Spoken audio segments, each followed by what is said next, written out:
All right. Welcome to class, everybody. Gather around for story time. Story time. Story time. Story time. When the world was still young, and there were few tales to spin. Well, that's not that. Let me try that again. And there were few tales to spin by the firelight. There was a young woman who lived near the base of a mountain. Some say it was the tallest mountain that ever existed. But who can say for sure now? What matters is that one day she heard the whispers of the rains and the caress of the winds and followed them up the mountain. She stayed there for a day and a night and returned as the next dawn broke. "Where did you go?" her family asked. She replied, "I walked up the mountain and the rains told me secrets of how to move them." And though no one understood, village life moved on. As the weather turned crisp, a stray spark landed on the drying grasses, and the fire that followed would have immolated the village. While the people scrambled to get their buckets and bowls and blankets to quench the blaze, the woman who had walked up the mountain stepped forth. Her words and hands swept the river over the fire and put it out in an instant. The people stared, unable to understand what they had seen, before all crying out at once. "You can command the river!" someone exclaimed. "You must be a god!" "No," she insisted softly as she backed away. "I simply listened to the winds and rains, and they showed me ways I can help." "The rains, of course," cried a farmer. "Then you will bless us with healthy crops." "And you can bring us river fish," cried a fisherman, "and ease our weary backs." More demands rang out from the people. "Heal the sick, raise a house, bless a child, find a truth, grace a marriage, bring justice, bring peace, give love, give joy, give and give and give." The woman backed further and further from the demands until she felt the cool stone of the mountain behind her. The mountain had never asked her for anything, despite all that it had given. She retreated further still and became one with the mountain, escaping the incessant demands of her village forever. Magic can do much, but those who wield it deserve respect and peace, lest they vanish like the woman into the mountain. Welcome, my friends, to Chapter 2. Yay! All right. I liked that story. Didn't you, Star? I mean, Arathix? Yes. That felt pointed. I was thinking about that. That's so weird. All right. Okay. So, let's get things organized here. Here we go. Okay. So, the introduction ceremony behind you. Healed up, but damaged. Teachers met, talked to some more than others. You return. You head your way back away from the little ceremony stage and back to the dorms. Let me bring you guys there on the map as well.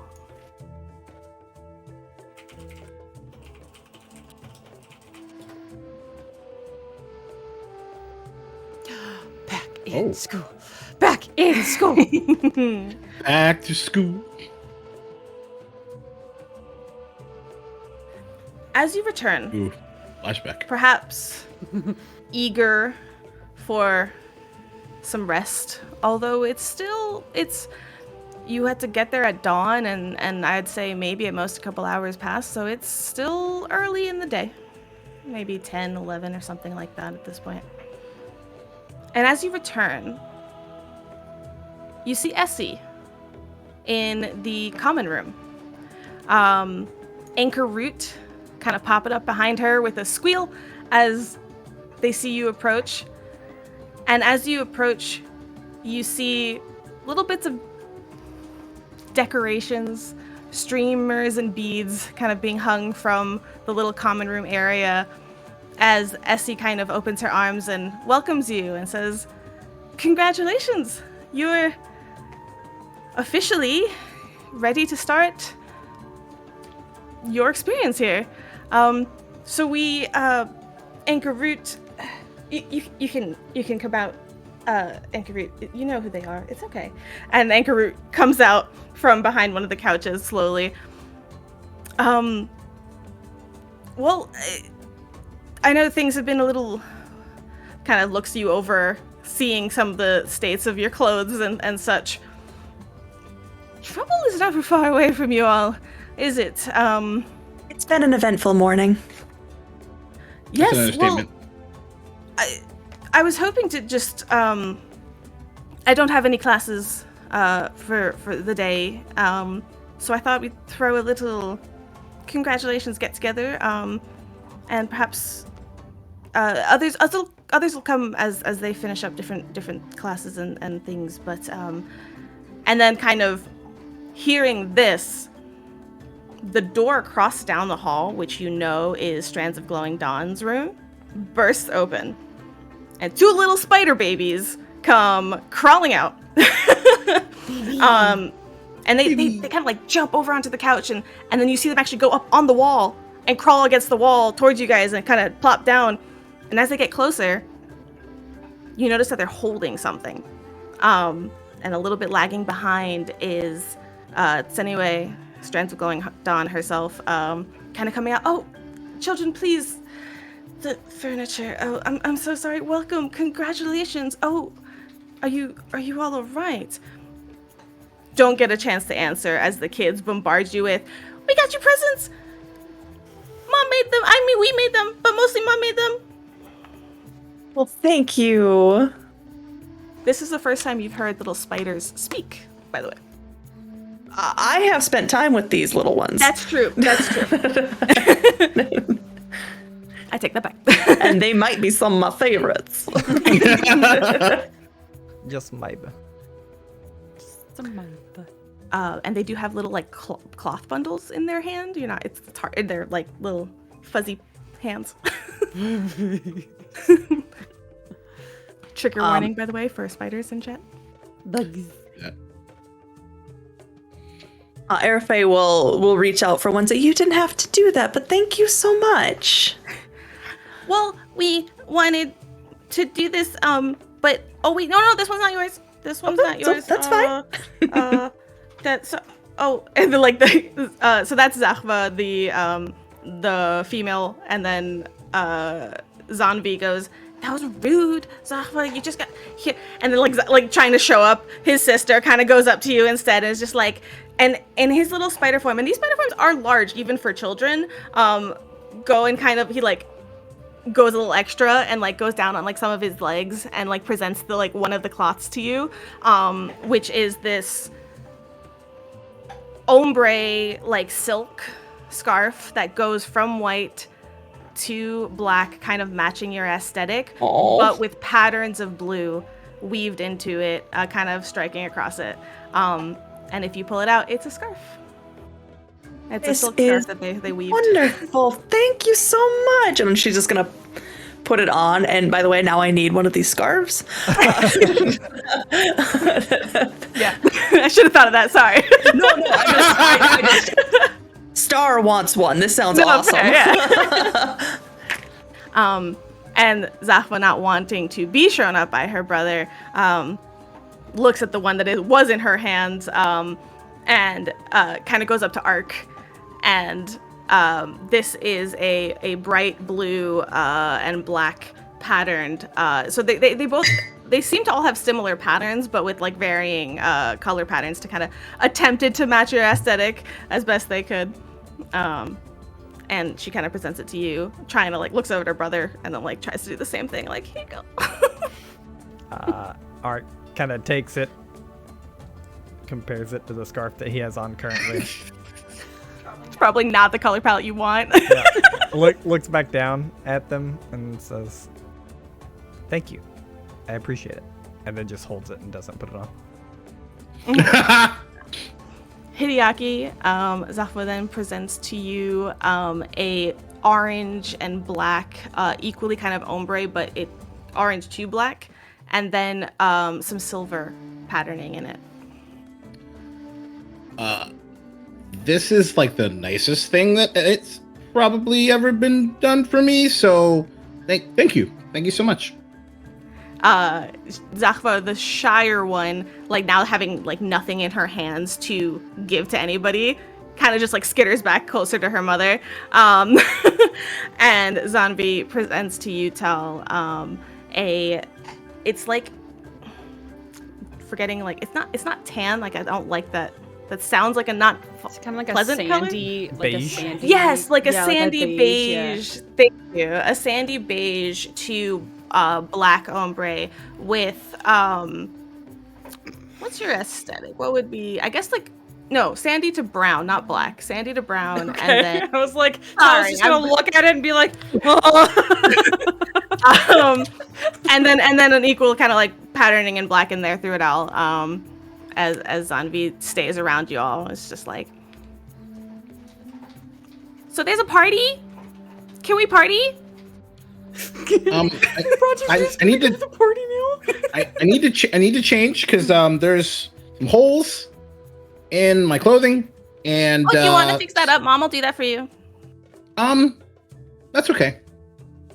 I think Okay. you might want to ask your mother if she has time before Oh. saying she can. No, it's Oh, fine. Mom. Don't worry about it. I've got plenty of these. Strands of Glowing Dawn, meanwhile, is like a little embarrassed, like, and then more so by the like she gives you an appreciative like thank you to Arafe for like putting a lesson in there, but like also is like just embarrassed by like, oh no, I could, but now he doesn't look like he wants to, so it's okay, and like does not know what to do with herself exactly. So as you do, whether that's kind of go to your rooms and change and such, I keep wanting to call it like a dining hall, but it's a living room. What is this called? The room that Common everybody- area? Common room. The common room. Thank you. I was like, all these rooms that are not this. What do you call the room that's common for everyone to hang out Yes. in? Exactly. Yes. So the common room, as you guys kind of go and do whatever you need to do, slowly does fill up. Essie talking with Anchor Root. Shortly after, Okoro comes running in, like out of breath. I came as fast as I could once classes are done. You guys sit. Okay. I'm gonna go get some games. And he goes off and goes into his room and comes out with a pile of board games. Ignacy As is he- not around. Go ahead. As he says that though, as he like runs away, did he say gifts? Are we getting more gifts? He said games. I think you said games. Oh, okay. Because I gotta tell you, like this, like I'm one and done. Like I'm already pretty overwhelmed anyway. Like that would be a lot. All right. Tal, and by Essie the way, kind of has tied the scarf around and has added yet another belt to their collection of belts. Nice. Yes, amazing. And so I'll give you guys a second. Are you going to your rooms? Are you changing? Do you need any moments as people are starting to mill about outside? And it's not really music as much as it's just people hanging out together currently.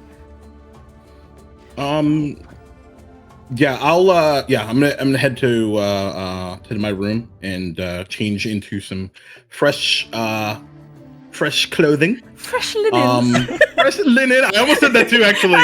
Weird. Don't know why Our that brains. We need to stop doing this. Mind meld. Need to change into my evening wear. And Puts on a monocle. evening, yes. Like so, like on vacation Duval and evening Hideaki, yes, of course.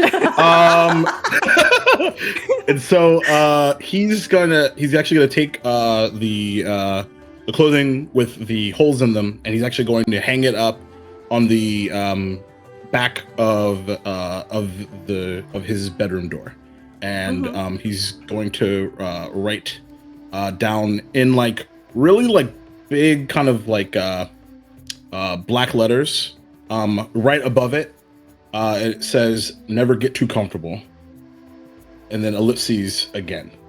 Period. And he'll just kind of pat it and walk to the common room. All right. Ark is also going to go to their room, and as they have been to do like twice now, and anytime they know it's going to be a lot of people in one place, they ensure that they have a book on their person. Absolutely.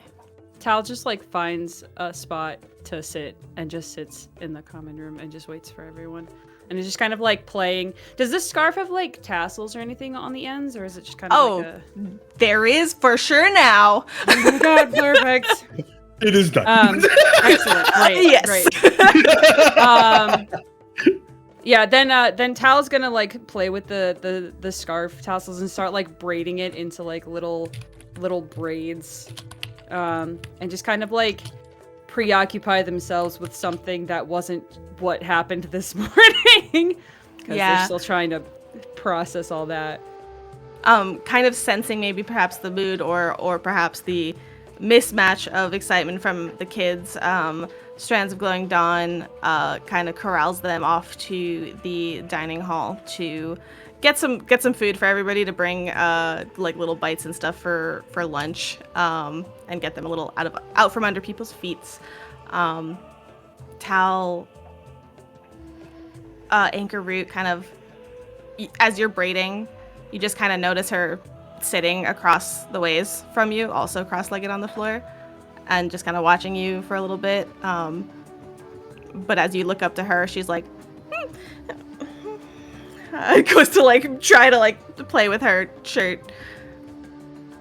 I'll smile a little bit and will like gesture next to me because I'm sure that there's plenty of space on this floor. And just kind of like pat the floor, not like right next to, but like a comfortable, a little bit of a distance, and invite if they wanted to sit over here with like, just like nod and pat the floor a little bit, and then just go back to what I was doing, not expecting anything. They can go if they want. They can stay where they are if they want. Mm-hmm.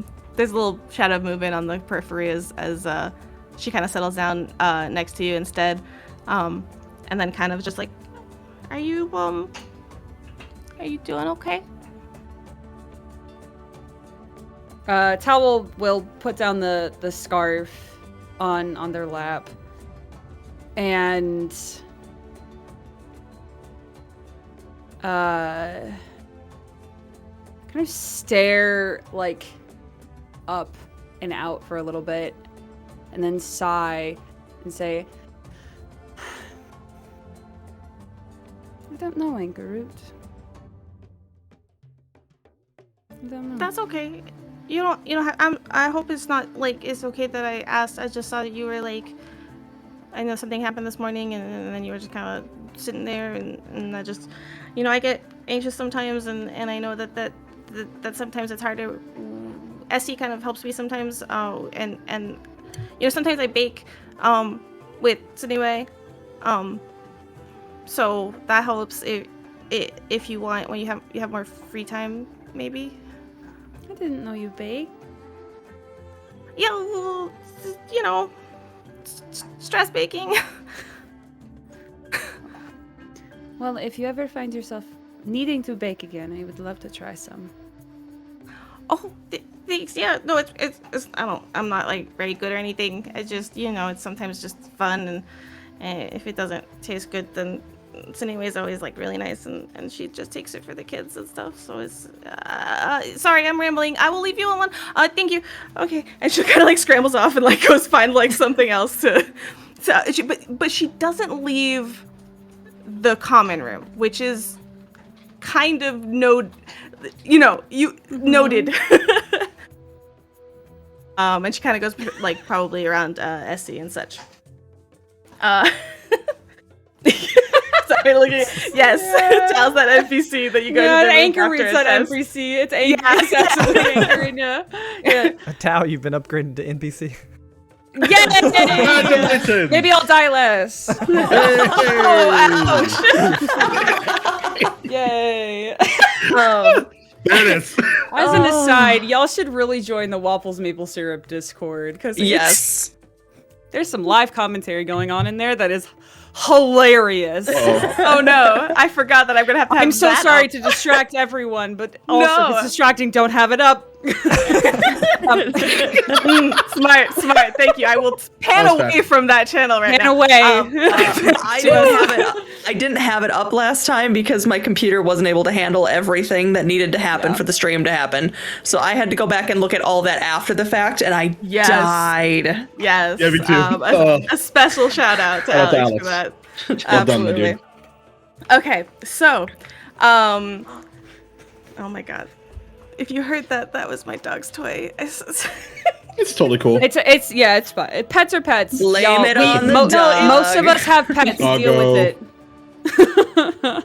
The reason that I'm saying in particular this one, because I need you all to hear it if I can do it, it's the weirdest sound. Oh, it's like a duck. Yep. It's way It's better not than like. loud though. Yeah, it's way better Okay, than good. high-pitched squeakers.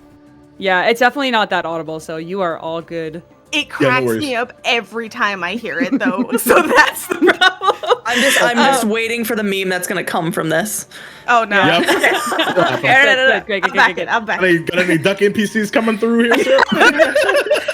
Oh, weirdly, there's a gaggle of geese that kind of goes by the pond outside. So random. So, as people come, we're going to. Well, I'll give Arafe a chance as well. Are you two?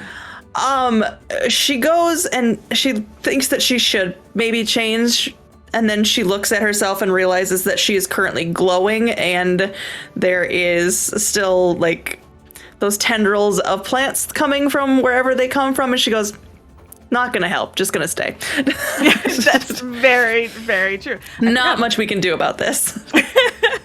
Because I'm still at curse too. Yeah, and that's going to be for the rest of the day, correct? Unless I take time to refocus. That only takes 10 minutes, so you can do that in your room.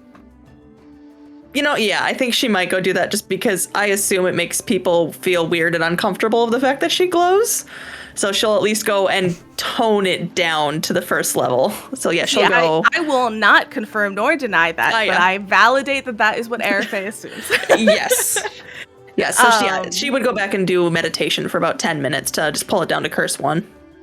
And then that's no glow, that's just a little bit of tendrils that connect you down to the ground again. Yeah. It's a smaller glow and just a little bit less of what's all going on right now. So Perfect. All right. So as everybody rejoins, we're going to ease into our first sort of. We're looking at the rest of the day in one look here. I want to clarify a little bit of the end of last session because I do recognize there was a little bit of a confusion. We're not time skipping a year. We are this next chapter. So this first chapter 1, Waffles explained it so succinctly before. Chapter 1 was about a week of time that we took this whole time for, and then all of chapter 2 goes over the course of a year. And that is going to be some wibbly wobbly timey-wimey goodness. So, to kind of bring us into this, we're going to pull out just a little bit, and we're going to take a look at the day and the evening, and feel free at any point to jump on in there to have the conversations you want to have. But people come and go. So Okoro, returning from his lecture, kind of running in, bringing out a stack of board games, kind of starts setting up in one end. The weather is actually nice outside. The rain kind of not broaching today just yet anyways. So while a little bit of it kind of spills out onto the entranceway to the dorms, it's not long before Chizire and Miriyama come out from Chizire's room out into the halls, bags clinking with something. And it's weird because it's like, were you just like kind of lazily waltzing in here? But also your timing is kind of impeccable because it like just hit noon. But okay. As they join, Miriyama excited, Chizire immediately kind of, so like wherever you all are, Chizira actually kind of comes all over to y'all, taking some of that previously unseen initiative. Plops down next to Tal. Says, it's been literally, I think we haven't seen him since like episode 1, right? No, we saw him for a slight moment before one of our missions. Was it before the one of race? the missions? I don't remember. He presented one of the missions to y'all, and then and by he, I mean he didn't do anything and probably fell Okay, asleep. that's why I don't remember it too terribly. I was gonna say that's why I don't before we went to the remember. forest, right? I think it was he was presented us before we went to the forest and told us about the oils we needed to get. Yes, Okay. yes. All right. Excellent. Mariama kind of jumping in, sitting across the ways, probably like outside, leaning against one of the walls, kind of grinning, saying, "We brought goodies." And Chizira sitting down, kind of stretches out, puts his feet out in front of him, kind of reaching back, and goes, "So, do you have an eventful morning?"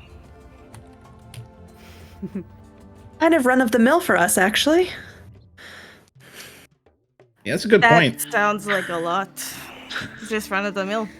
Nobody died this time. Well, that's good. Well, that's not true though. Well, Also, Tal says, None of looking us- down, like still working on this scar. nobody important. Oh, Jesus Christ. Tal stops braiding and just looks down at the scarf at that comment. Chizira doesn't bat a lash at it though, and kind of sitting down next to Tal, puts an arm around you and kind of mumbles, "Sounds like something that could use a drink. If you want, Mariama and I have spent the night and the morning brewing up some fun stuff. Don't touch the green one. I don't know what she put in it, but if you want, just saying. Seems like you could use one." At that comment, like Hideaki's gonna like Phoenix Wright, like point at Mariama. You owe us a story. I do. Oh yeah, Right. you owe us a story. What? Colt. Chizira kind of laughs at, like snorts at this, and Essie rolls her eyes. And this starts a snowball of effects. This kind of starts a conversation of rumors and who overheard what with who and like what reputation people have, and this goes into this like larger combo. So as we get into that, who's drinking? Tal, Hideaki. That's what. Can I just say this is exactly what I expected. Arafe won't at first, This but is not 9 seeing- a.m. mimosas. Yeah, but seeing Hideaki and Tal start, she will take one and start as well. Mariama does get distracted from the story long enough to try to get somebody to try the green one. Because she herself, she's like, I'll be totally honest, I do not know that. So here's the thing, right? Like Chizira does like all sorts of stuff with what he does in there, and so sometimes there's like reminiscence of like other components that are in there for like the alchemical items. So the first one's always kind of like the you never know what you get if we didn't clean it enough. Oh, So it's kind of like at the end of the candy runs when they kind of mix it all together. Yes. So you get it, Eric. So you want it? No. Hideaki doesn't say anything and just drinks it. Great. Oh, Great. Good. Okoro goes like, we could play for. Oh, okay. That's Everybody's like great. thinking like, okay, do I have if this is bad, do I have any? Can I say yes? No. I don't know. Yeah. So, let me double check who has this. Oh no, they don't. Actually, it's so Noxolo with her curious animal kind of joining in at this point. Like you don't actually know when she joined. Kind of sits in as well, and she's just like, I got it. If anything happens, don't worry. Like absolutely not concerned. Go ahead and roll me a 1d20. Cool. And he'll I don't know if he'll down it, depends on the taste, but he'll go to drink it and he'll look at Arafe.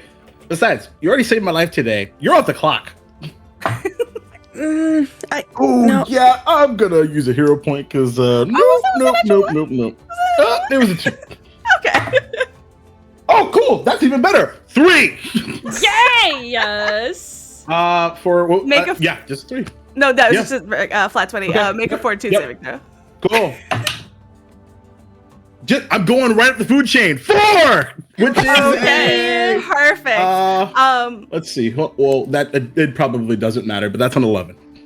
Okay. Let me pull this up real quick. It matters for crit failures in Pathfinder 2. Indeed, it does. Which taking over boy, character sheet for a I'm good second. at having crits against me. Let's see if I can just crit fail on my own. There we go. Listen, There sometimes a is- crit fail can be I'm worse the than a captain of regular my crit. own fate. Have you met the guy? Are I you mean, though? seriously. Is Hideaki though? No. He's not anymore. That's a fair point. What's this? What's this We're gonna strange thing? you're just sickened 1 currently. If I have that correct, Waffles. That's the nauseated one, right? That's the. Yeah. I mean, you can't like red to get it away, but yeah. like- Sure. Perfect. Yeah. So you're sickened 1 currently. It'll fade away in a little bit. So Habram shows up eventually. Okoro immediately pulling Habram into like a bout of like a hand of poker or something, like because annoyed that like nobody's joining him in a game right now. It's like, oh, new person, you're coming with me, and like sitting there. Even though everybody's kind of doing their own thing, Chazira is drinking, Mariama's drinking, Habram's drinking, y'all are drinking, and all of these things. Everyone kind of is involved in everybody's conversation. Essie, the first one to protest when drinks are like more openly starting to be pulled out, as she's just like, I didn't intend for that to be the kind of party, but I suppose they've earned it. That's fine. And then by like later on also takes a drink, and things. So anybody that you've encountered so far at one point will be in and out of here. You do note that Ignacy doesn't show up until a little bit later, in particular. Habram showing up a little bit later. The conversations are flowing, and as you, Hideaki, point out a certain story, it begins. So, here's kind of how I want to handle this. There's going to be so much small talk, and if we go through each and every one, that can get a little bit complicated. So, Yep. pick, and it could be the same one, it doesn't matter, but pick someone you're interested in striking up a conversation about, to learning something about. Anybody. NPC wise or including us? NPC wise, I will give you all your Okay. own times as well. Okay. You'll go first. I've been talking a lot. I think the only one that Arafe is like really set out to talk to is Anchor Root, just because the teacher told her that she should find Anchor Root to get the homework. Oh yes. When you mention that so when you mention Karide, or teacher Ulawa, Anchor Root flushes with embarrassment. And Essie, who's like been kind of like close to Anchor Root, just like rolls her eyes. You do not need a perception check or insight to see that instinctually. And Anchor Root's like, yeah, I can show you what we've been doing. So you're gonna join our classes? Yes, I think so. And if it's too difficult, we don't have to. It's very much fine if you're not comfortable with it.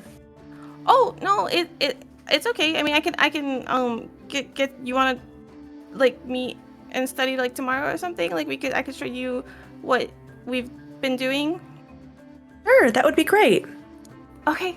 Inside Arafe's going, oh my god, Anchor Root didn't run away this time! Yay! So she's like inside just very happy about that, but trying not to. Trying not to let that show. And she is kind of, there's an embarrassment, but there's also like a little bit of like like it's like a weird thing of like, oh, this is embarrassing, but yeah, it's me, like, you know, like that kind of a thing. And as you guys kind of have this conversation, Essie's like, I do not understand how she still has a job here, whatever, and goes and like avoids this like conversation and like goes and like tries to Peg that for future conversation.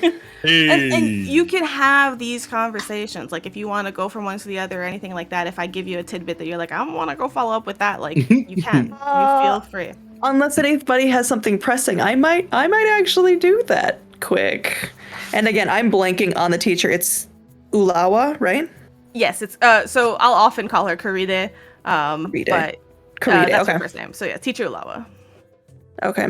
That is the same person. Yeah, so after go ahead. just for flavor wise, I think arc, if we'll be small talking and or reading around Essie most of the time, it's likely not the conversation I'm going to highlight. I just want to throw that out there for like tone.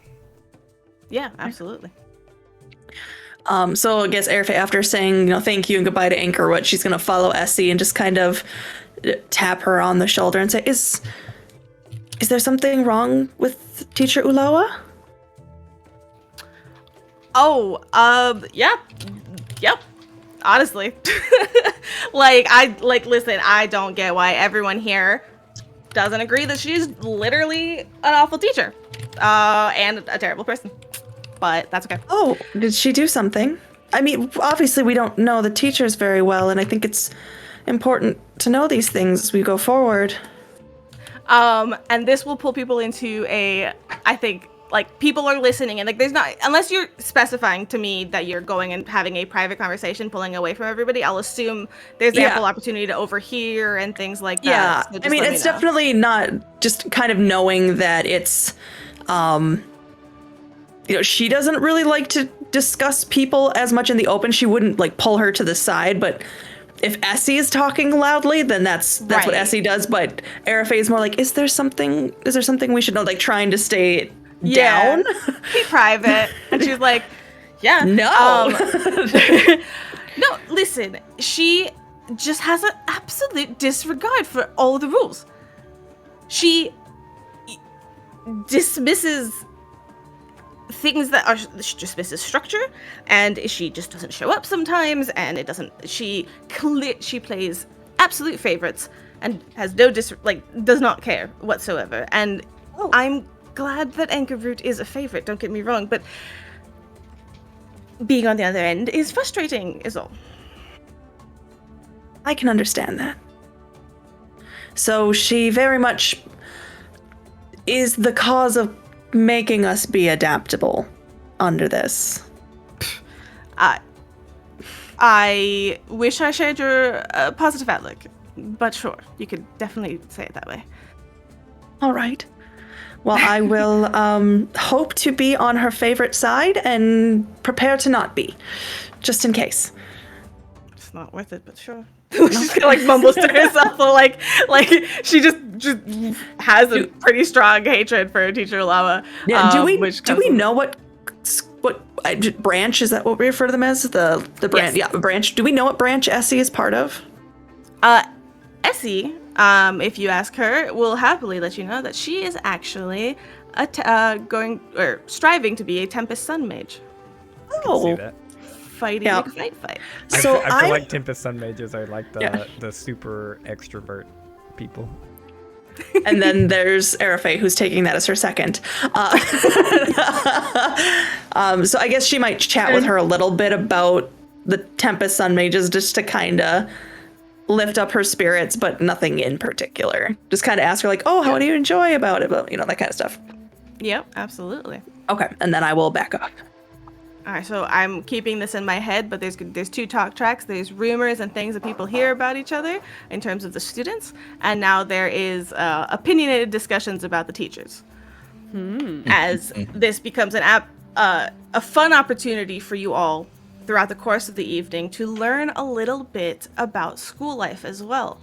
The shift from y'all got to do your tasks so you guys can finish your week, your initiate week, to you're part of the school now, so you already found out that very sudden like transition between those two things of like your schedule is going to be completely booked for the next 7 days, and then all of a sudden you get to make your own schedule. Oh. So it's like we were in elementary school for 5 days, and then we went right to middle school. Yeah. So interestingly, right? This initiate period. So let's actually. I had this for later, but I'll do this as a good reminder for the moment. The initiate is a week period to kind of like solidify your being here in the Magaambya. However, you also are in your perquisite, if you recall me mentioning that your perquisite, which is a period of public service. Now, that usually lasts about a year. So everybody here, Essie and everybody, are all a part of, still in their perquisites. This is kind of like all your first years, so to speak. So the difference being that they were like, oh, well, here's a week to get you to do a bunch of stuff to kind of prove yourself and find yourself here. Now you still are in your perquisite. You're still going to have to do some things for the school, but now it's self-paced. But the specific structure of this week being like, oh, here, here's a Tempest Sun mage assignment. Here's Uzanjanti assignment. That was Essie's doing. That was specifically being like, Essie, here's structure. Here, look at these, look what I can do. Like, and like, kind of taking over and being a Hermione Granger of a kind. Yeah, that sounds about No. right. Yeah. Shocking. Okay. So I will give each of you both a teacher learning moment and a NPC learning moment, so to speak. So feel free, RFA, you've done your teacher moment. And if anything else comes up, we'll do that as well. Who else would like to have either of them? Feel free. I want to. You go ahead. Ark wants to also talk to Anchor. Okay. Oh, this should be good. Did we have an emotional damage soundbite yet? No? Okay, sorry, go ahead. But yeah, if he can find Anchor Root like relatively alone, like not being talked to by other people as to not overwhelm them, he'll come up and like sit by them and be like, so, do you like this stuff? Like what? The party and all the people.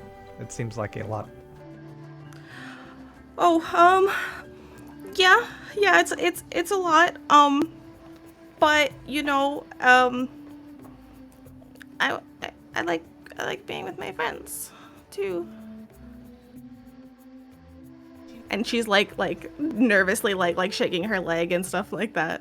And you weirdly at that time see a loose chicken kind of go across the hallway.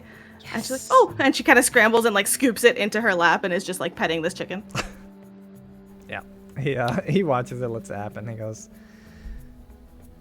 so I think I was supposed to small talk towards this, but I don't quite care to. Would you want to learn how to fight?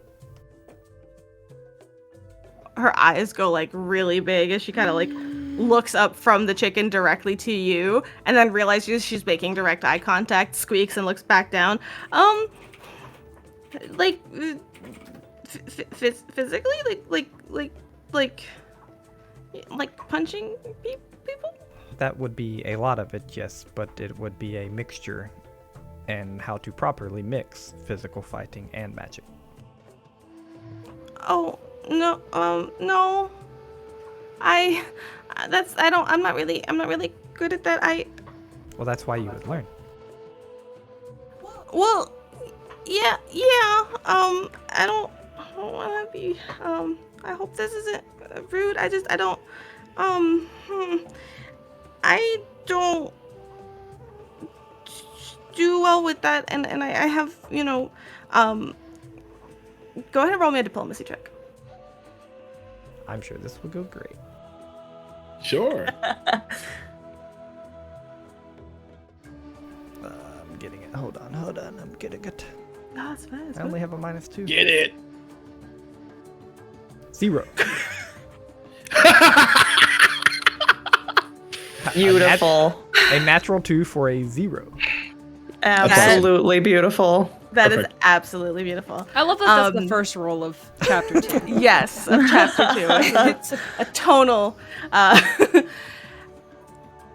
hope this isn't rude. I don't do that. I have kind of fidgets with like the necklace of bones that she has. Kind of like fidgeting on one of them and like is like twirling it in her fingers. And then she looks up at you and realizes, one, how close you are. Perhaps like this intensity coming from you, or what. But she kind of just realizes her discomfort in a very strong wave as she stares at you, scoops up her chicken, and she's like, no, thank you, and she runs off. Okay. Unfortunately. Yeah, that was my student thing. And to an extent, it doesn't have to be you directly asking about a teacher. If that's like you are curious about a teacher and might be listening in, I could make anything work. So don't worry about that. Yeah, I think I'm. As for the teacher thing, because I don't really know how he would go about asking students about it or anything, but he really just wants to figure out who the strongest teacher is considered to be in terms of fighting. All right, Okay. We'll get to that. Okay.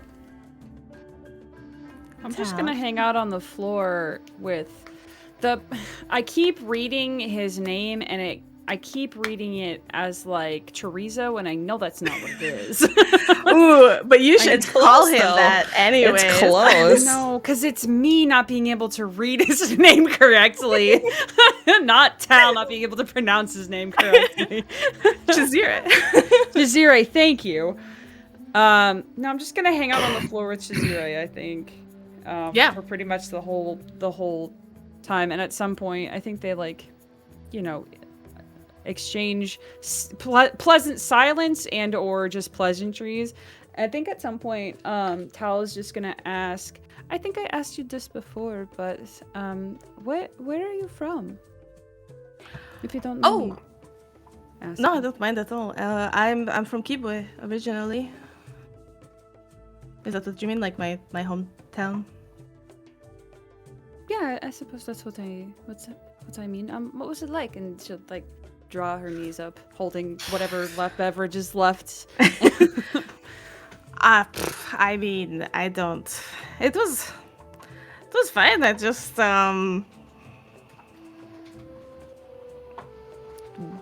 was there until some people were like, "Oh, you're too smart to be wasting your time," and then they got me here. To be honest,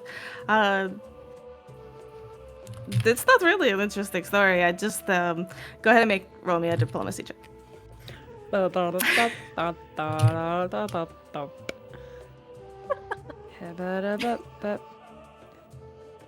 You can do. Oh, not Firefox telling me that something is making my thing crash. There, but that's fortitude. What? I did not touch that. Sure. What? Oh, I'm gonna hang on. Wait, I'm gonna spend to make sure a you're hero not point. getting drunk I don't off want to like get a this. natural I don't one. want that Thank one. you. No, thank you. That's Why is zero. We refuse to roll above a 5 tonight. no? Be honest. There it is, 17. Hey! I have a +7 to diplomacy. I'm not gonna take a 1 if I can avoid it. Totally. Yeah, no, absolutely. Same. Maybe it's the fact that you're a fellow catfolk that he hasn't had a lot of opportunity to be around. Maybe it's the amount he's been drinking. Who knows? As Shazira is just kind of like, why not both? It's just like, again, he's like, so he's always like has a knack for finding the most like comfortable like place somehow. So even though you were sitting there and he joined you, at some point throughout like this, he's like grabbed like 3 cushions and pillows from the couches. Amazing. And is like lounging in this like area. He just somehow he pulled like an end table closer so he could lean on it. Like he has made himself his little comfortable nest, and he's just like leans into it a little bit and pulls like a pillow out and like throws it at you, like getting it out of his way. Look, Hold the pillow. When I was young, it didn't. You know, people think you're lazy, so sometimes you're just like, okay, fine, I'm lazy then, I guess. And so that's kind of how I was. But someone saw that I knew things, and so I'm here. I get to learn things. It's fun. Look, it doesn't matter. I'll tell you what we're here for, though, okay? Let me know if you want in on this, though. And he, like, kind of, like, diverts. Like, you rolled well, but also this is one of the first times that you're talking with him. And he sort of diverts. And he's just like... time. We will learn more about this on the capo. I have this one goal. It's one goal. Now that you're free from the initiate stuff, like, at any point, I will take the... Kind of stares at you. Can I trust you? Because this can't come back to me, understand? What will you be asking me to do? That depends. That depends on if you're into challenges, into testing your magical prowess past the limits of perhaps even the teachers expect. Tao thinks back to the last 5 days. Oh no.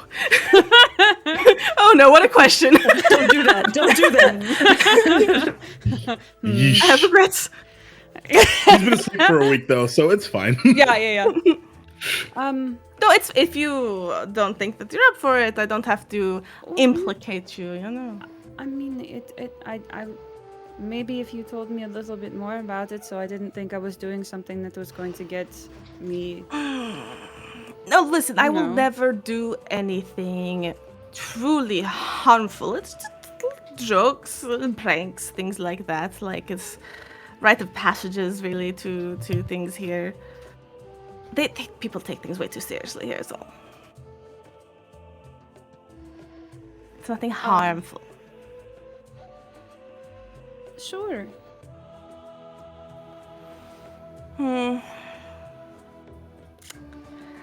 I have a goal to, you know, the 10 pillars around here. And you know that there's like 10 pillar landmarks around the Tambu, which are the 10 mages of Jatembe, the magical warriors of Jatembe. The statues are so stiff, so serious all the time. I think it'd be a good laugh if got one of them to tell some jokes. Just a little prank, nothing major. Just haven't figured out yet how to get past all the words, but it's my goal this year. If you think of anything, if you find anything, let me know. Wait, you want to make one of the pillars tell a joke? Is that what you just said? Yes. And he wants to enchant one of them to tell body jokes. Look, that is what he wants. Okay. That's not... Listen, I'm not going to implicate you. Just if you find anything in your research that might tell me what they're warded with or know anything to get past it, I'll take the information and I'll give you free booze. I might take you up on that, but But you didn't hear from me. I didn't do it, and if that happens, it was not me. Okay. Instead of free booze, though, maybe you tell me actually what about where you came from, and what you actually liked about it, or didn't like about it. Maybe you actually tell me you know anything, something that you actually. Maybe. And kind of in a little bit of like a, and he'll just kind of like look over to Okoro and be like, "What game you're playing? Deal me in." And he'll kind of shift over, perhaps a little bit uncomfortable, and goes to. Just Join because the you're different comfortable in your seat doesn't mean you're comfortable in yourself, my friend. Digging it deep. Listen, Not only do we have our own emotional trauma, we dig out that in others. Yes. I don't want to focus on me, so I'm gonna mirror it and focus on you. Reverse Uno card. Reverse Ono card. Oh no. Too close to hell. All right. Anyways, okay.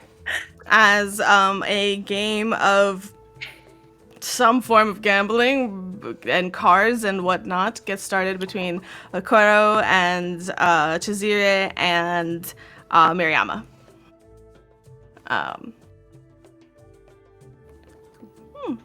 What else? Who else? Let's go back to you, Juval. Yep. So, I'm heading towards Habram. Oh. Because you said it earlier, I will also fill you in on you did start your line of questioning with cult. And I want to not corner you into that. But roll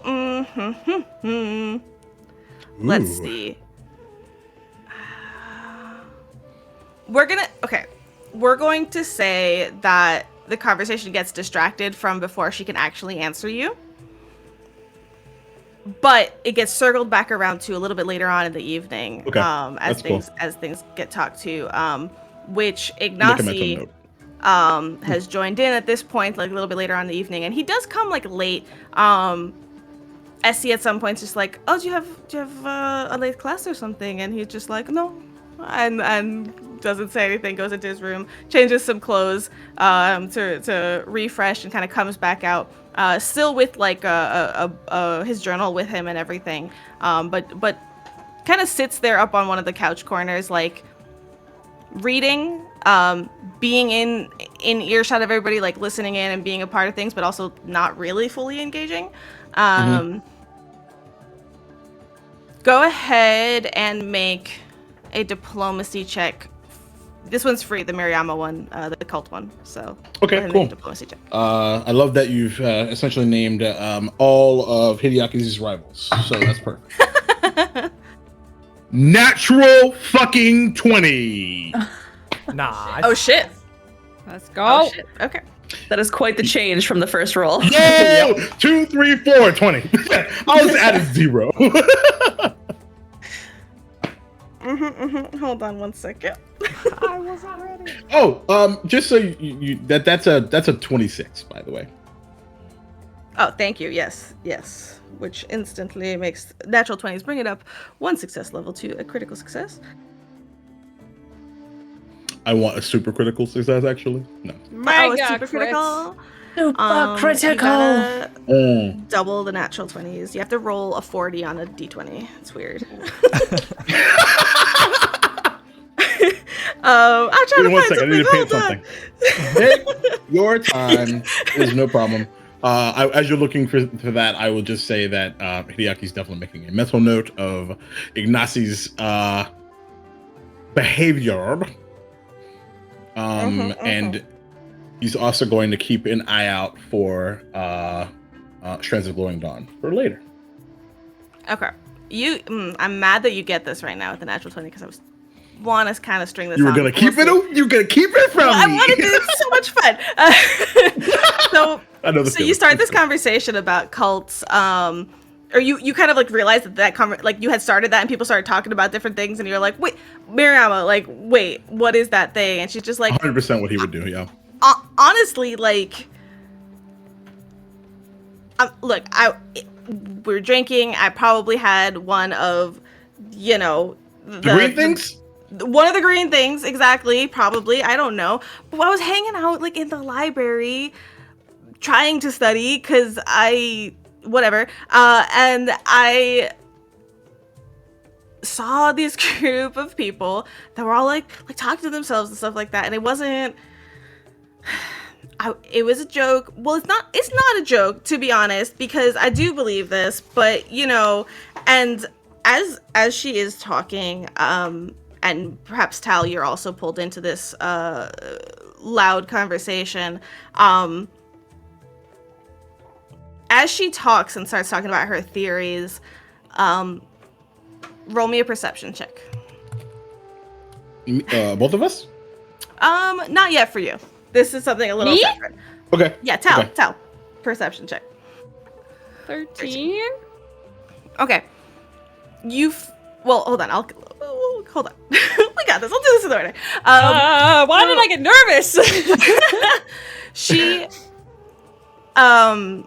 She goes into this and she's just like, look, I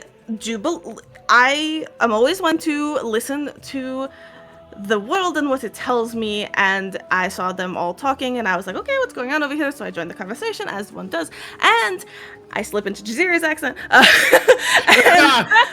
Makes sense though. Yeah, for sure. And I was like, what are you guys talking about? Whatever. And they were like, okay, so we keep finding these things. And I was like, well, then there must be something that is making them, that it's on purpose, that they're leaving you signs. They keep finding these pieces of papers, right? That like they sense some magic on, but they're like don't know what it is. And so I was like, oh, it must be this like cryptic thing that's happening. But that's why I meant it as an aside though. Like, it's possible, don't get me wrong, it's possible, because like, you know, crazier shit happens, but then like, I don't know, I walked away and then I found out that they're calling themselves like the Cryptic Circle now, and it's like cult that's like looking for these things that around campus. I don't honestly know, because I was like, oh man, I'm not associated with that. But yeah, I mean, there's a cult called the Cryptic Circle that I probably accidentally started. So let me ask you a follow-up question. Considering you don't really know, why would you advertise that on our like 3rd or 4th day? Because like, it's cool. Have you started a cult?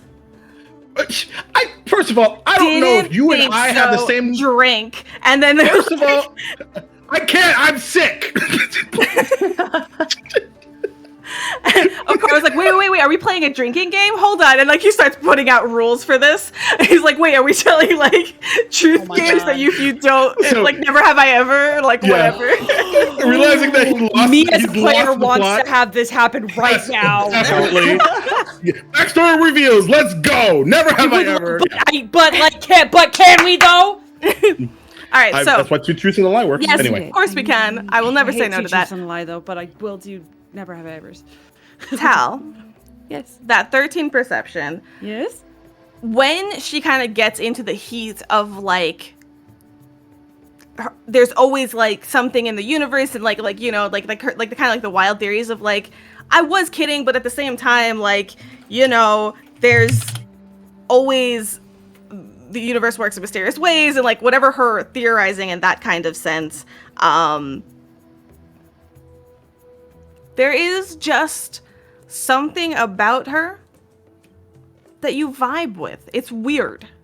It's not on a whatever she's talking about level as much as it is like her energy, perhaps, or something about her that you feel a weird connection to because you have no idea what the hell she's talking about, but you can't quite place it. And remind me again which of the, I'm really bad with all of these names. No, I'm so, it's okay. separated. This is Miriama. Miriama. Okay.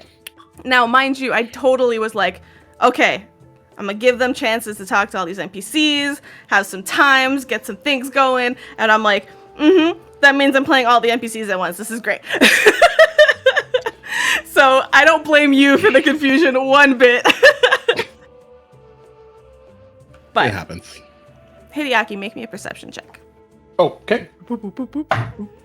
Oh, that's pretty decent. That's a 16. Okay. Maybe it's because you've been clocking him and you've been noting him. Maybe it's because he just shifted. But you look over at Ignacy. And he's there, he's reading his book. You don't see anything weird or anything. Is it the book that I gave him? No. Okay. It's Then like a journal that he look- like kind of flips through and writes in. Okay. Then yeah, no worries. So kind of like realizing that he like lost the conversation in the midst of them fighting as always. Well, arguing, that's their relationship. It's fine. Okay, so just look, I recognize that like icebreakers are really smart, especially because like we're new and like who knows like who we are and stuff like that. But maybe like not the first, maybe like that's like icebreaker like 4, not number 1. But didn't it make it interesting? Until you told the story. In which Okoro is just like, so what about the demon thing though? Do you tell him about that? All right, never mind. I'm back. Let's go. What's up? and Miriama just is like, that was an accident, and you didn't need to bring that up. And listen, of all the things that I get into, and Chazira's like, she gets into so many things. It's probably one of the tame ones, to be honest. And Abram's like, no, yeah, that's legit. Like he's like, I didn't believe her when I first met her either, but I was there for the staff incident, the lightning. I was there for that. Mariama's now just like, now you're teasing me. You're teasing me. You're just teasing me now. All right, we're gonna pan out of this conversation. Totally just a fine. little bit. Yep. You did want to talk to somebody else. That was more than I wanted. No, perfect. I will recognize that you wanted to talk to Abram, but I'm terrible at this because I love this too much, and I knew that I'd have trouble panning like away from all of this. So like these like little appetizers, Yeah, I'm like, they're so juicy, and if you don't do this, it's not as interesting. The tea. So let's do a quick thing. Baby. Give me a teacher that you want to learn a little bit about, that you might be like, hey, what can I expect in the coming year? And you ask anybody, or you overhear anybody, doesn't matter, and I will give you one quick tidbit, and we'll go super, super quick if you haven't already had a teacher. Tal.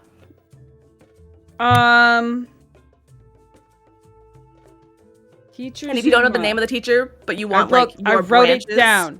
Okay. Teacher Zuma. Teacher Zuma. Okay.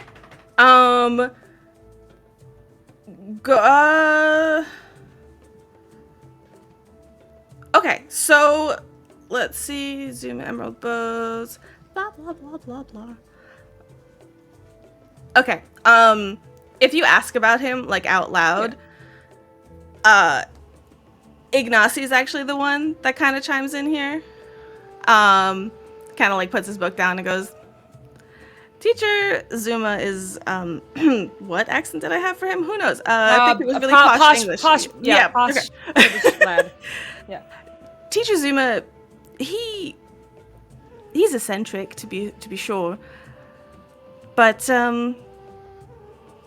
has a sharp intellect, and his mastery of defensive magic is rather superb. Though they come from, when you when you think everything is happening and you have all sorts of crazy eccentric theories, then you prepare for a lot of different varieties, and he's just always very prepared. So great defensive magic, a little crazy though.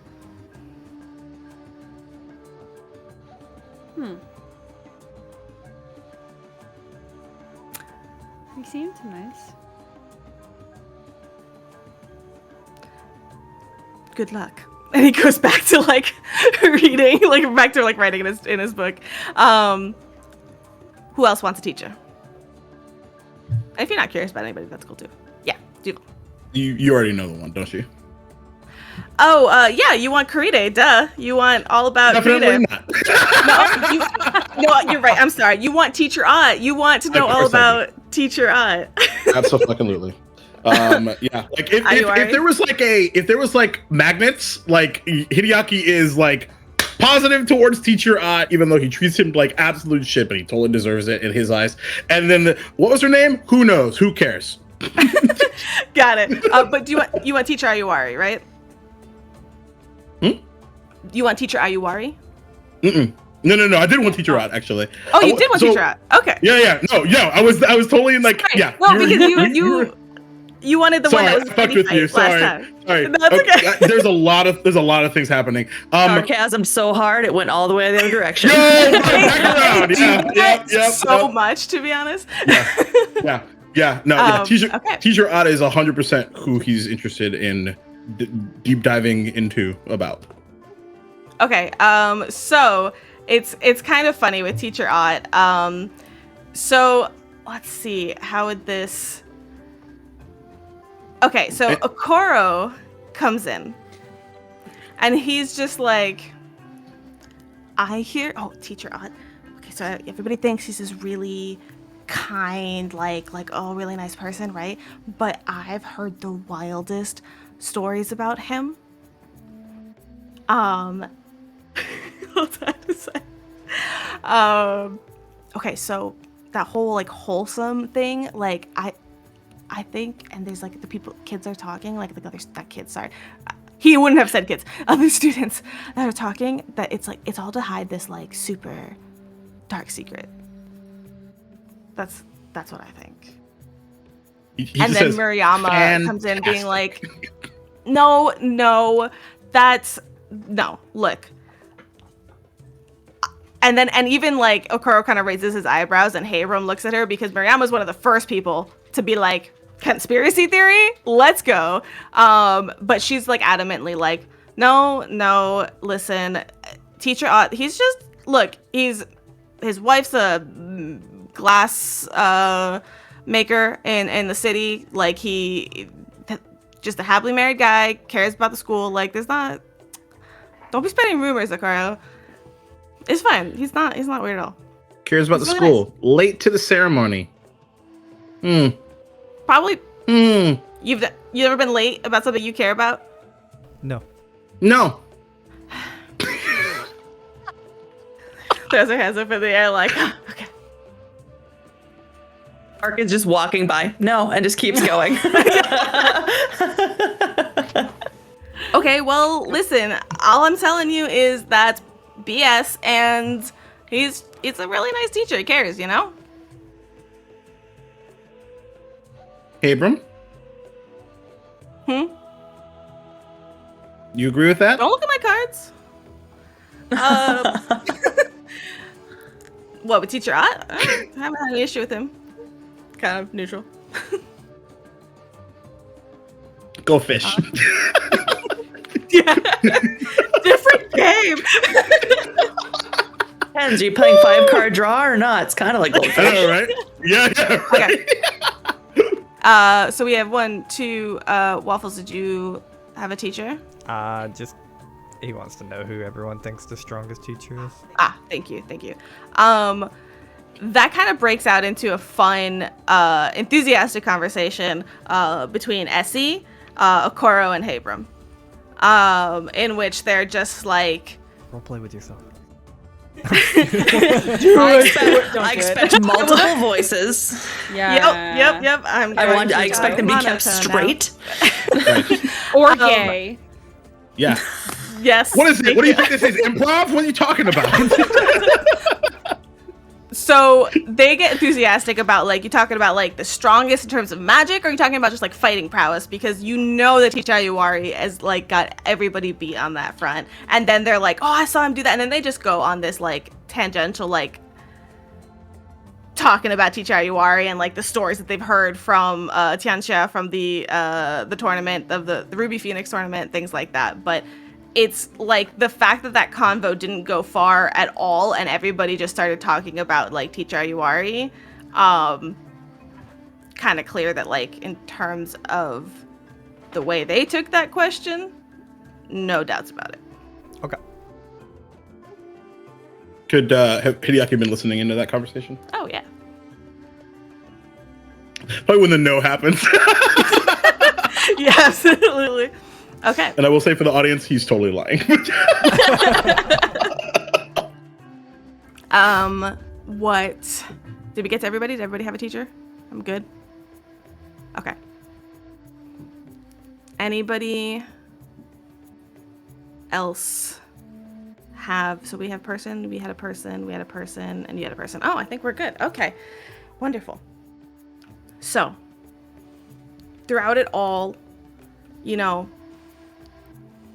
Okoro with his board games, you notice that with Okoro, this is one of the first times you've noticed him under completely different circumstances than your prior interactions. Before he was like so apologetic to you, Tal, and now he's like enthusiastic, bright-eyed, excitable, and he literally like exuding confidence in his games, and he's like as he instructs people and things like that. You notice Chizire, when like learning a new game or something like that, just lays there kind of like not listening to the instructions, talking to other people, drinking, whatever, turns around times to start actually like playing the game, and at one point even calls out like, well, no, you said that's not the rule earlier, and like seems to know everything without even having to pay attention.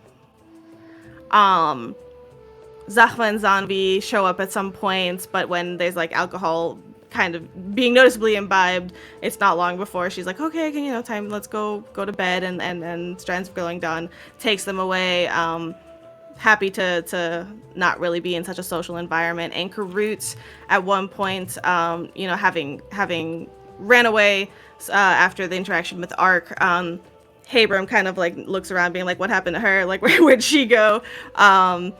And just kind of cracks a joke, being like, she has enough expectations on her, but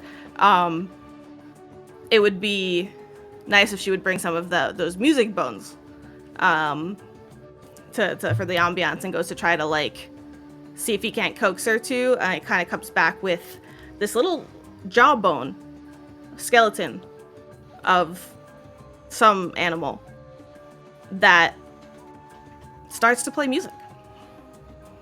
There was only one recording, which kind of fills the ambiance a little bit. After a while, it kind of fades out, and you notice like some chatter in the background to like, it's not that it's playing music, but it sounds like it's playing a recording of something or something like that. Like you hear like talking, or you hear like footsteps, a wagon maybe kind of in the background. Like it's raw audio, so to speak. Sorry. Yes, it's weirdly like science game. Let's see. Ignacy, at one point, with some coaxing from Okoro, does jump into one of the games as they play, and grabs a drink, though stays relatively reserved. You notice at one point as he goes and does this, he does, whether unthinking or otherwise, leave one of his notebooks on the seat that he was sitting in, now vacant, as he goes to join them on the floor. But after a moment, as nobody had their time with Ignacy, he's like, turns around, looks for it, and realizes it, goes and grabs it from the couch and comes and brings it back with him. And you kind of watch these other students talk about rumors that they've heard of each other, perhaps mentions of the devil, though nobody was willing to truly speak about that, because Mariama gets very flustered very quickly. It's just like, those accident. There's talks about you know Okoro go kind of pale from the mention of like a vague threat when Habram loses about butterflies. You're not sure what that's about. You just watch this kind of environment of friendship, cordiality, even though not everybody is comfortable with everybody. You know, Ignacio's still reserved. There's not everybody is here all the time. People leave. But it's a very different vibe than what you've had up until now. And you have another brief moment of respite before the daily flow of life and learning at the Magaambya sweeps you up. The whole experience of the academy is now open to you. Be that to attend class, to make friends with your fellow students, to learn a little bit more of these little morsels of information about them, or just simply to grow in power and skill. Through it all, you know that you have your period of your perquisite period of service continues. But you have the flexibility to work those obligations around your classes and however you see fit. So as we switch from this night into the start of your school year, we're going to go ahead and take a break.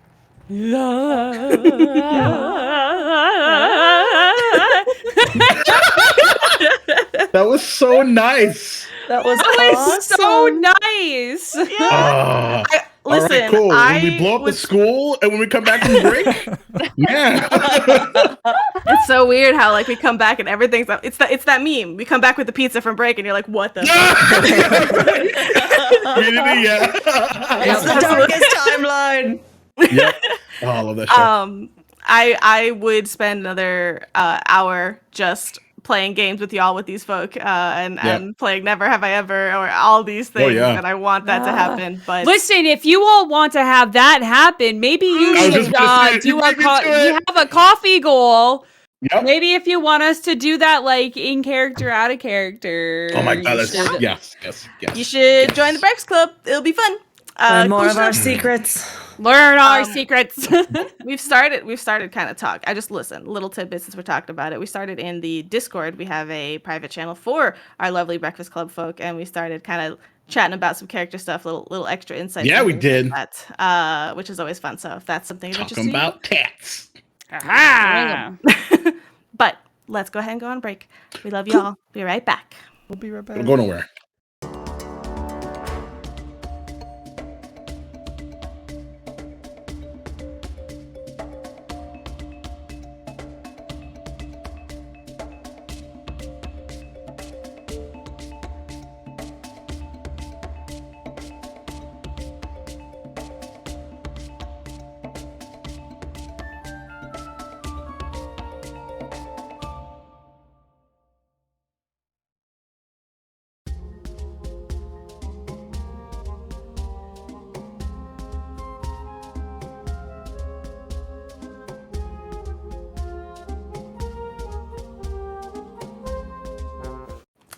Welcome back. We're going to try this standing, thanks to Maria. I've never GM'd standing up. What is this concept? You'll have 10 times more energy. Mm-hmm. Actually. You did that, and you stood up, and I was like, no, this is a really good idea. I should probably do that, because then you're like... I really should, too. I will say, when we go into combat, when we play in person for my D&D games, I stand up. Me too. And it freaks my players out. That's yes. Yeah. They're like, no, sit down. Well, I can't see over my screen to where we put the mat, so I have to stand up. But they always, I stand up and they go, oh God. Yeah, I could. That chat's everyone's agreeing with me now. I completely agree. I mean, if you remember our in-game sessions that we had in Minnesota, any hype session or combat, I was standing up the whole time. Mm-hmm. No, I think that's like a thing. And then I was like that was in my head when I stood up. I was like, I'm GMing. It makes sense. I actually can stand up. Why not? For sure. Yeah. Standing desk OP. Okay. We're in a session, guys. Hey, we're live. What's up, everybody? All right. Amazing. So, welcome to the start of a school year. So things begin. It is easy or difficult enough, pending, your familiarity with this type of stuff. But you start attending classes. You start passing by, and you see that sometimes when the weather, perhaps if it's not a rainy day, the classes there's a lecture held outside on the grasses. Sometimes you're passing by and you see other people studying under awnings in the dorms. Classes are held at varying times in different ways. There is no order or structure between teachers. And as you started to hear a little bit about some of those teachers, it's not long before you experience it for yourself. Teacher Karide sometimes just never shows up. Like, entirely. She's like, lecture, tomorrow noon. Not there. Sometimes she shows up and is like just literally ends up being this like one-on-one lesson with Anchor Root, to her complete and utter embarrassment. But she just like goes and talks to her favorite students and it's like, oh yes, this, that, and the other, and you're just kind of sitting there like, cool. Zuma, teacher Zuma, his classes, his intellect is sharp, but it's hit or miss what the hell's going on in those classrooms. Literally, there are times where he goes into really interesting, useful detail about rituals, and then there's days of utter nonsensical rambling. And often it's all within one lecture, within the space of minutes, where he just goes from one to the other. You learn where teachers can be found. You learn the campus a little bit more intimately. You start to perhaps appreciate Teacher Ott's consistency and care in his teachings, compared to perhaps some of the other experience here. He openly has like an open door policy at this office. If you ever need one-on-one lessons, if you're ever confused or anything, he encourages you to come see him. He's happy to help. He's happy to, if he sees you struggling in something, he will approach you. He will say, hey, let's work on this together. Hey, you free like tomorrow? Let's go meet out in the courtyard. Let's go practice this spell or however. He teaches both math, like mathematics, and magic. And there's a range around this school just like that. There's the basis, there's the foundations, and then there's magical theory, and then there's more practical things, and there's combat and fighting. You experience this, but you don't even get very far into perhaps the first couple weeks when Hideaki. Hi. Oh shit, hold on. I remember his name. The page flipping noises. The dude, the guy, the person. Dude, bro. Yeah, the dude bro with the face. Good old what's the his eyes. face? Ah, yes. My favorite. Also a rival, yes. Yeah. Zokon, little kobold inventory manager. Yes! Sorry. You see him running up to the dorms, the Spire dormitories, one morning, and he's like, "Oh, Hideaki, Yep. this is for you," and he hands you what you have on your desk in front of you. Yes. So, All right. podcast listeners, it's a beautiful teal letter thingy envelope. I guess you say envelope. I don't know what's inside, to be fair. And it reads Hideaki, the Magaambya / Natambu, and my favorite part, I am not sure on the spelling, so please give this to the magic school. So I find that really funny. I just need to know it. I want to know everything! I am You're one of the buzzing. first to get our responses to the letters that you sent out on your first week here. So much has Um, changed since I sent my letter. So much Yup. has changed.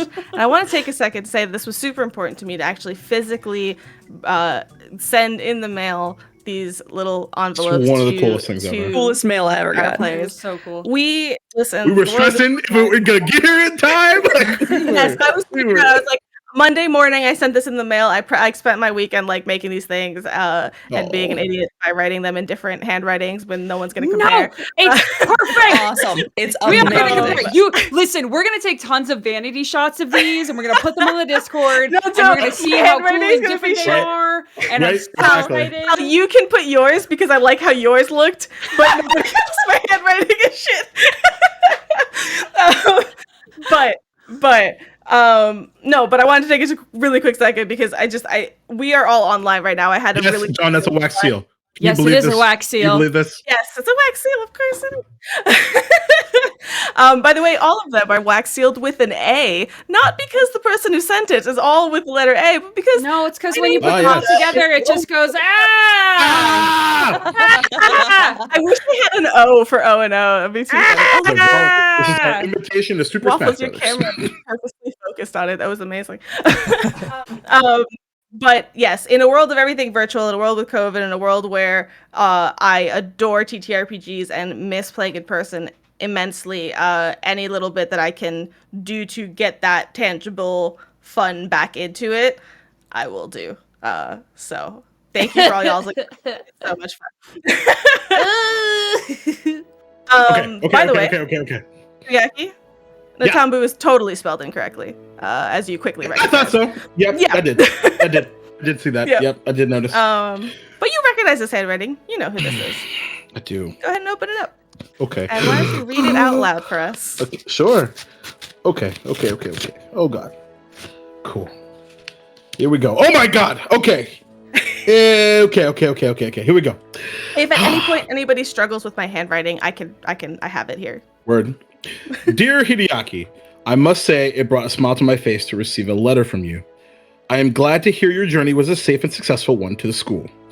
You say the campus itself is 10 times the size of the village? You know I've never had the imagination you have, so I'm not sure I can even wrap my brain around that. Do you wonder if you'll get lost? Yes, I do. I heard once that if you get lost, you should place your right hand on the wall and follow it, and you're guaranteed to find your way out. Actually, that may have been for mazes. Fair enough. Oh, and you were probably the one who told me that. You were probably the one that told me that. That tracks.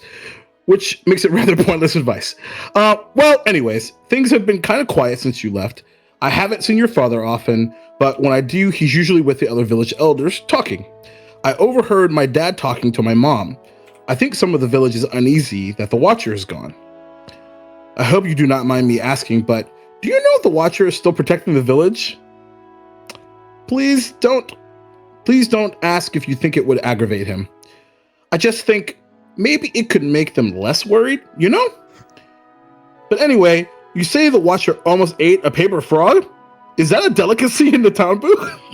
I'll pause right there because just to add notes, all those crossed out words were on purpose. In his beautiful. There's do a you- lot of them. Yeah, he goes like, "Do you," and then he crosses it out. I hope you don't mind me asking. And then notably, he goes, but anyways, you say over, and he crosses out before writing over Noza and goes back to the Watcher. That I'm so glad you said, because I didn't even notice that. But that's amazing. That's amazing. Oh my god. This is some backstory shit, y'all. For real. Low drop. Oh, also, we held my choosing ceremony since you left. I've been placed into agriculture. It's been really interesting so far, and I'm learning a lot. There's a whole pattern to tilling. Is that tilling? Yes, tilling. That I didn't know about. Did you know that even the ground has to rest sometimes? What does rest, Hideaki says? Oh wait, hold on one second. Turn it over. Flip. So. Okay. I got it. Yep, got it. I figured it out. I have a small area in one of the greenhouses allotted to me. So I planted some tomatoes. I hear they are pretty easy to grow, and I really didn't want to mess up my first attempt. But look at me rambling and probably boring you to death. You were always more of a risk taker than me. I hope it's been good to you. Don't forget to take a break every once in a while, just like the Earth does, okay? May the stars continue to guide you, Kazushi, hopeful grower of tomatoes. Oh. We're not done, friends. As if you Because- recall, Hideaki sent 2 pieces of mail. Because he is impatient. Oh, I just received another letter from you before I can send this out. Rivals? Spider babies?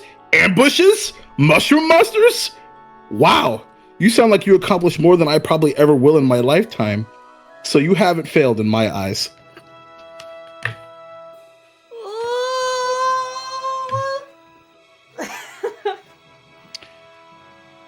Remember when we were kids and I got that brand new kendama on my name day? For those You of you wanted that to be- want to know what a kendama is, it's the ball and cup game. Yep. Yeah. You wanted it to be more of a challenge, so you threw the ball as high up into the air as you could, and it got stuck in a bird's nest. You were so worried that there were baby birds in it that you didn't want to knock it down. I was certain it was lost forever and ran back to my parents crying. By the time I got them to come help you, you were sitting on that branch with leaves and dirt all in your fur with a ball proudly in hand. But even after all of that, you needed my parents to help you get down. So I guess I'm saying it sounds like you're making some good friends. I'm sure they'll also be happy to give you a hand when you need it. Kazushi. P.S. I saw Madame Kiyomi yesterday. I mean your mom. She asked me to send you her love. That was unexpected for him. He was expecting the worst, and he got the best. So, Hideaki receiving this piece of letter. Tell me a little bit about what's going on. He is relieved. A lot of what he's experienced this past week has caused him to question everything. So it's good to know that what he second guessed as his one true friend is one of hopefully many. Awesome. There's one part that perhaps I'm kind of just, this is me being curious. Sure. The first part of the first letter, where Kazushi mentions that the village is uneasy. He notes that your father is, if ever seen, talking with the village elders, and him asking about the Watcher. Oh yeah. What are some of the thoughts that go through your head at that point? There's a lot to unpack there. And one of the good things about his connection with Overnosa is like there really doesn't need to even be an audible conversation, really. Absolutely. Because he's as these emotions are rushing through him after everything that's happened, Overnosa experiences this as well.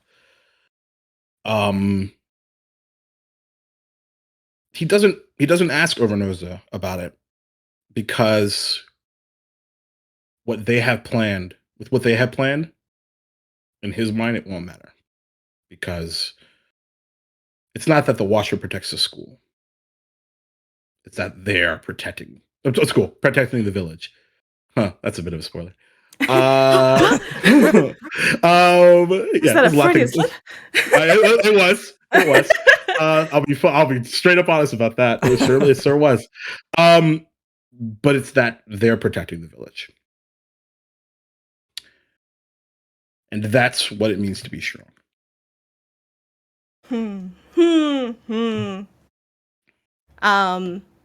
you denote a couple things of interest, just on the off chance it didn't come to you as Duval's head. The choosing There will ceremony. be a test. No. No. So sorry. The choosing ceremony was held for you in the village. That that shook things up a little bit. That is not a little bit's an typical. understatement. Yeah. That's why we're here. It's interesting to hear that it's continuing. Yeah, that was something that surprised him. Was there's another one this quickly? Yeah. But then he thinks about it, and he thinks about who his father is, and he's not surprised. Yeah. Because does it hurt a little bit? Definitely. But he's got bigger fish to fry. Amazing. And cool. It's if anything, what's weird about it is it's a confirmation that he's making the right decision. Mm-hmm. Yeah, that confidence and that scale of where your thoughts lie, I can imagine a slight dissonance in like hearing the day-to-day of Kazushi's life. He's out there growing tomatoes. He's like, oh, I got a greenhouse, got a plot of land.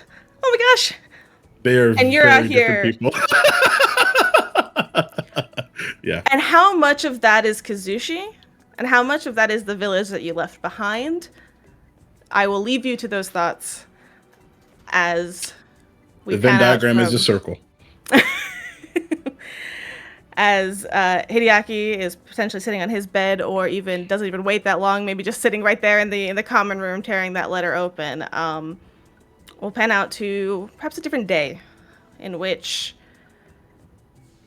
once again our favorite little kobold Zokan comes to deliver the mail in the morning, or perhaps this time Essie, who had made a run to the storage, not the storage, the storage closet, yeah, because that's what Zokan gets relegated to. No, to the supply, and kind of gets the message to you, Ark, that there is a piece of mail addressed to you that has arrived at Atambu. Why don't you show the letter that you've received? Put it by your face. Put it by your yeah, face. just like put it like by your chest, like right here, Yeah. right there. Yeah, like right Yeah. There we go. Also, the fact a that you kept symbol. this secret from us, you suck so hard. It wasn't in the so like Syrup sent us a picture of like All the three of back ours, them, yeah. but not Yeah, of course, I got the back. but So, Ark, you have a letter. Why don't you read what the front says, real quick? All right, the front says, "To the Magaambya Academy, care of Art 2," and it has this symbol that I can't quite get shown on camera. I've been trying. It's like a 7-pronged star. That's perfect. cool. Ooh, it's That's gorgeously actually on camera perfect, right now. Perfect. That looks like a stamp. Oh, whoever drew that must be so. GMS. an artist. Now, Ark, just the letter itself, the envelope with that symbol. It's still pretty early on in school, so you haven't run across it just yet, but you know that symbol because it was woven on a tapestry that hung in your cave. Yeah. So Why don't you read us and I your imagine I letter? know the handwriting too. Oh, quite. All right. So Art sits down in his room alone. Oops, that's too loud. So intense. So Roll intense. initiative. That was too loud. The letter turns into a frog. It's a mimic. It's a mimic.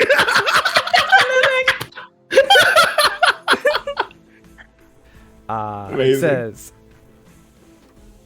goodness, my bad. This music's way too loud. That's okay. And if at any You point you chose want me to read this in potentially No, some no. attitude or I'm gonna internalize it as a mixture of Ark and how he imagines Iska to sound, like his inner Iska. So Ooh, wait, I'm sorry. I'm interrupting you because this is my favorite thing. We have some oh no's being spammed in chat because Yes, they are. I am intimately familiar with Pathfinder, says Uh-oh. Alex, and know what that means. spoilers. I'm gonna leave that with No y'all. no spoilers, but No spoilers, no spoilers. I just like to torture my players. Continue. It says, Arc 2, do not be stupid. One mistake puts you out of commission, and think of the consequences. Think of the considerable cost and difficulties I would incur to retrieve your body. I did not send you there to master divination. Some knowledge of it is sufficient. Focus on the 7 schools of your study. If death fascinates you so, I may recommend necromancy. May I recommend necromancy? May I recommend necromancy? Send me an update when you believe yourself to have learned something of note. Iska. I want to be violent. I would like to kill that person now. Thank you. I would like to rage. Now, I am angry.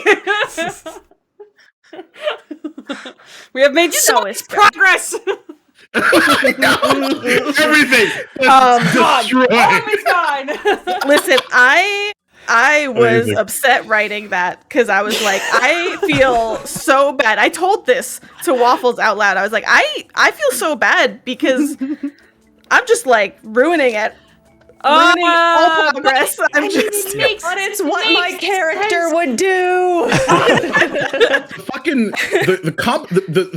this being the 1-2 punch just hurts so good. It hurts so good. Why do you Well think done. I started with you, Duval? I know exactly what you did. I was an evil GM on Tuesday. I know exactly what you did. I was excited and now I'm scared. Yeah. But I love it because, like, out of character, these kind of insights, like, Yep. explains a lot about art. So in much my opinion. context. Oh yes. Oh yes. Oh yes. Absolutely. No, my favorite thing is like in the conversation that we just had with Hideaki, myself, and with Duval about what Hideaki's experiencing. Like we talked about a whole bunch of stuff that nobody has any context for. Similarly. But we shall see. So speaking of no context, Ark. So you read this, and you hear Iska's voice. You know them well, very well. Yep. What I will clarify that in the line that you can even hear the sarcasm dripping from their voice in the line. If death fascinates you so, may I recommend necromancy? Yeah. You know what they're saying. Yep. What do you think? How do you feel receiving this letter? Honestly, Art kind of reads it over, takes a second, probably, obviously it's invisible, but if there was a way to visibly, like we talked about it, visibly revert from some of the progress he's made, because he takes a second, he sits there, and he's like, thinks, reads it again, gives a nod and like even a slight smile, and puts the letter up, and like his inner monologue is like, yes, that's right, back to business. I hate. I am only hate. I'm only rage. I'm I would so have used mad. all 3 actions to hate. Hate. Now, so it sounds to me like you're refocused, that you recall what Iska sent you here to do, Yeah. and why really you're here. Yeah. How do you take... So you remember the reprimanding that you get from Iska, that the style of reprimand, the tonalities here in this letter as well, but you had never gotten it via letter before. Is there any dissonance to getting reprimanded through this letter, or in fact is there none and this is just like it was if she was there in front of you? There's nearly none, so I don't even want to call it dissonance because it's a letter. It's just dissonance because of past experiences he's had with her. So in the past, and imagine these like super mini flashbacks or something, but in the past he's been reprimanded for a stance. And then through a spar, he put her on her back once in the same exact stance. He's been reprimanded and then proved her wrong. You said, oh, got it, done, fixed, moving on. Yep. Actually, no, sorry. No, I shouldn't say yep to that. Basically, she reprimanded, like, imagine getting reprimanded for a way you do something and then continuing to do that until you're better than that person. Yes. Yeah, and the same exact Practice. Yeah. Not So- because they reprimanded you, you change it, but you keep doing it the same way anyway. Perhaps would it be accurate to say that each reprimand you focus on until you do it right. It's you fixate on that and say, okay, I will not do that mistake. I will do this until I don't make that mistake again, or things like that. Basically, there's definitely some things that I imagine he changes, but like reprimands like this divination thing. He thinks about it. He probably reads that line 6-10 times, and somewhere in his mind decides, but if I can bring people back to life, that's a good thing. That's powerful magic, and that will lead me elsewhere. You're likely wrong. I'll keep down this path. Interesting. I will remind you of what was told to you to coming to this school in general, which is to learn about magic. Yep. And there is not an elaboration on that, but it was one of the first times where you're left like this to your own devices, and getting a letter now saying like, okay, yeah, not that, do this, and deciding perhaps that, I think you're wrong, and doing this your own way. Very interesting. Very interesting. Yeah, to just elaborate on it a little, the path like plays out in his mind of, sure, I got here, we did races and dumb stuff, and then I myself failed at a ritual, and then I completed it. Therefore, that's like very good to grow that much. And then even after completing this ritual, bringing someone back, I let off a very powerful spell and killed somebody. So like he's seeing it as a, like, the divination spell is a stepping stone. It's a progress point. Is there any uncertainty as to what Iska meant by learning magic? Not for him. Obviously, we could probably go on what that one sentence means for hours, but for him... No, this is all about what Ark, at this current moment, because this is all very liable to change. Yeah, for Ark it is get here, learn as much magic as you can, and make that magic more powerful. So I'm talking like fill out a wizard spell book, etc., etc. Like, all right. So Iska said learn magic, and you're like, I will learn all the magics basically as best as I can. Yep. Okay. Perfect. For Ark, it is I will learn all the magics and various ways to applicate them. Perfect. I will now pass along some inside deets to my lovely DJ as we pan out of this little interaction. Ark alone, as Maria just takes off her shirt.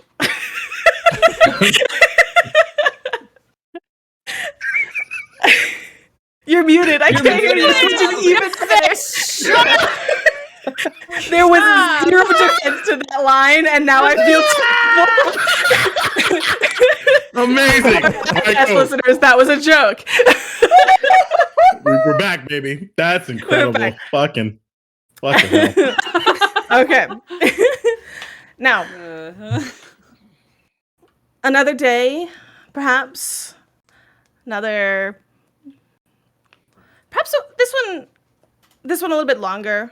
Probably a few days later, before Strands of Glowing Dawn catches you in the hallway, Tal.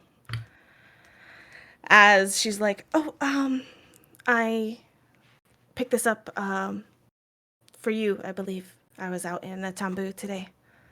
And she hands you the letter you have in front of you. Thank you. This is my letter. Ta-da. It's got a seal. Ta-da. There's something in it, and it's more than just paper. Oh, that's so weird. Strange. In beautiful script, it says Taliatia of the Sojourning Song, Magaambya Academy within Natambu. Spelled correctly. I was just about to ask. Beautifully and correctly. Where does Tal go to read this? Ooh. Woo woo woo. Woo woo woo. Woo woo woo. Tal is going to, I think Tal is going to climb a tree. Ooh. I like to imagine that this is one of the not rainy days. Sure. So Tal is going to climb a tree kind of in like the central area. Maybe unbeknownst to them, but to the audience, it's rather close to where they had their race. In case it... Whatever. You know. I was hoping so. I don't want to break the tree. Probably have to. No! Yeah, that's what happened in mine. I was just, it was like... thanks, Arc 2. Ooh, everybody's showing up now. Oh, there's something in here, everyone. It's just going to stay in there. I don't know what it is. Actually, this seal is broken. It's fine. Multiple things. Now, I wrote... Okay. Stop it! Ooh, good tease.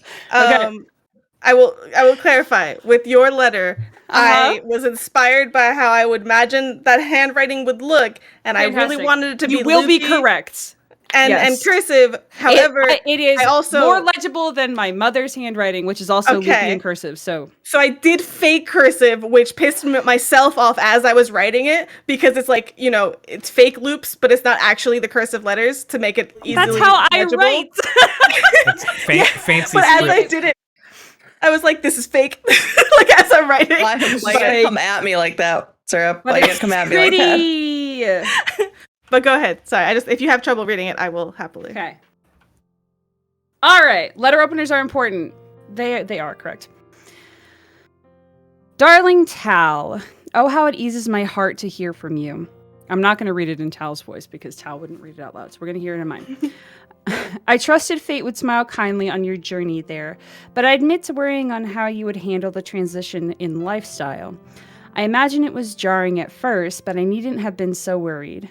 Hearing your positivity and resilience shows me that the Song song sings proudly in your heart.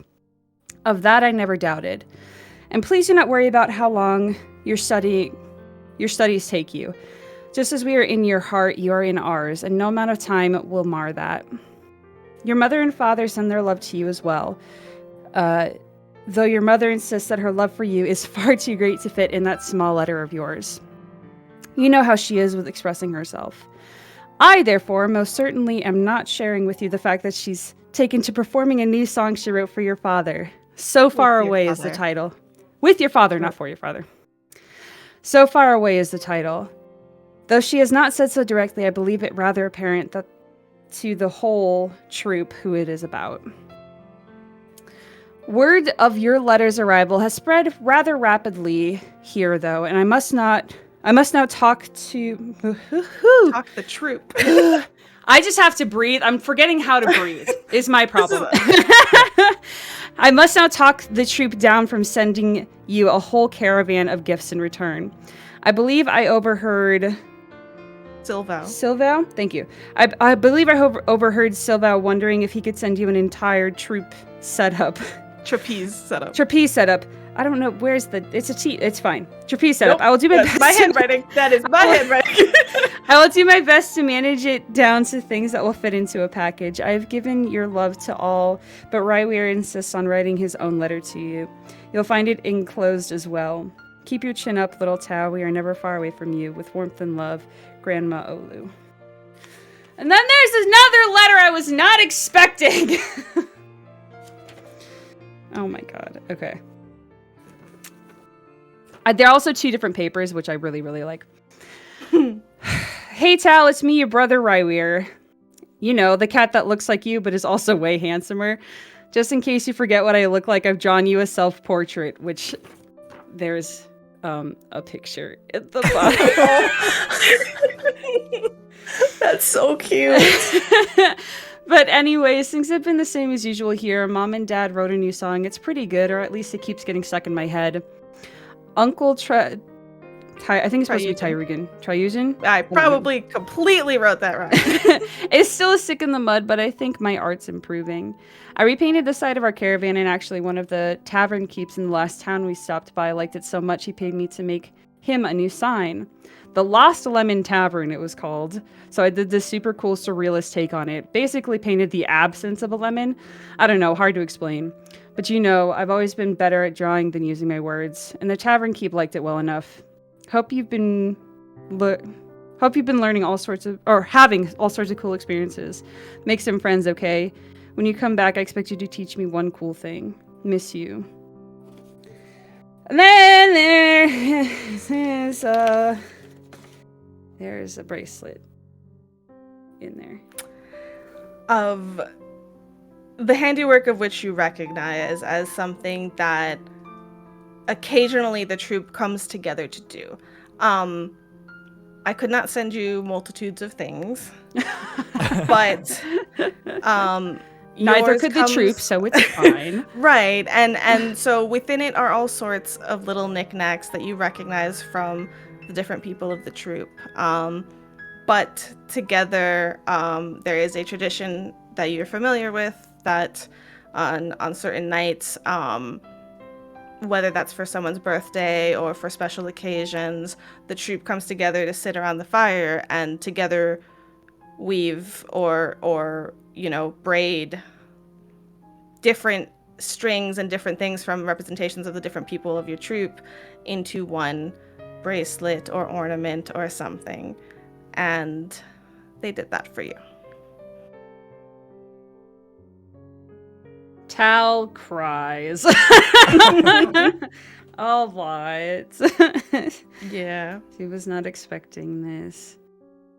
You note a few things, potentially, if you reread that letter, trying to potentially keep the tears off of it best you can.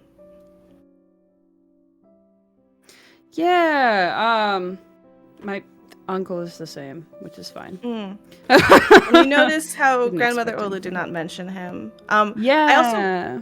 I forgot to mention, but to anybody that would like a reminder as to what these lovely players wrote and sent off to.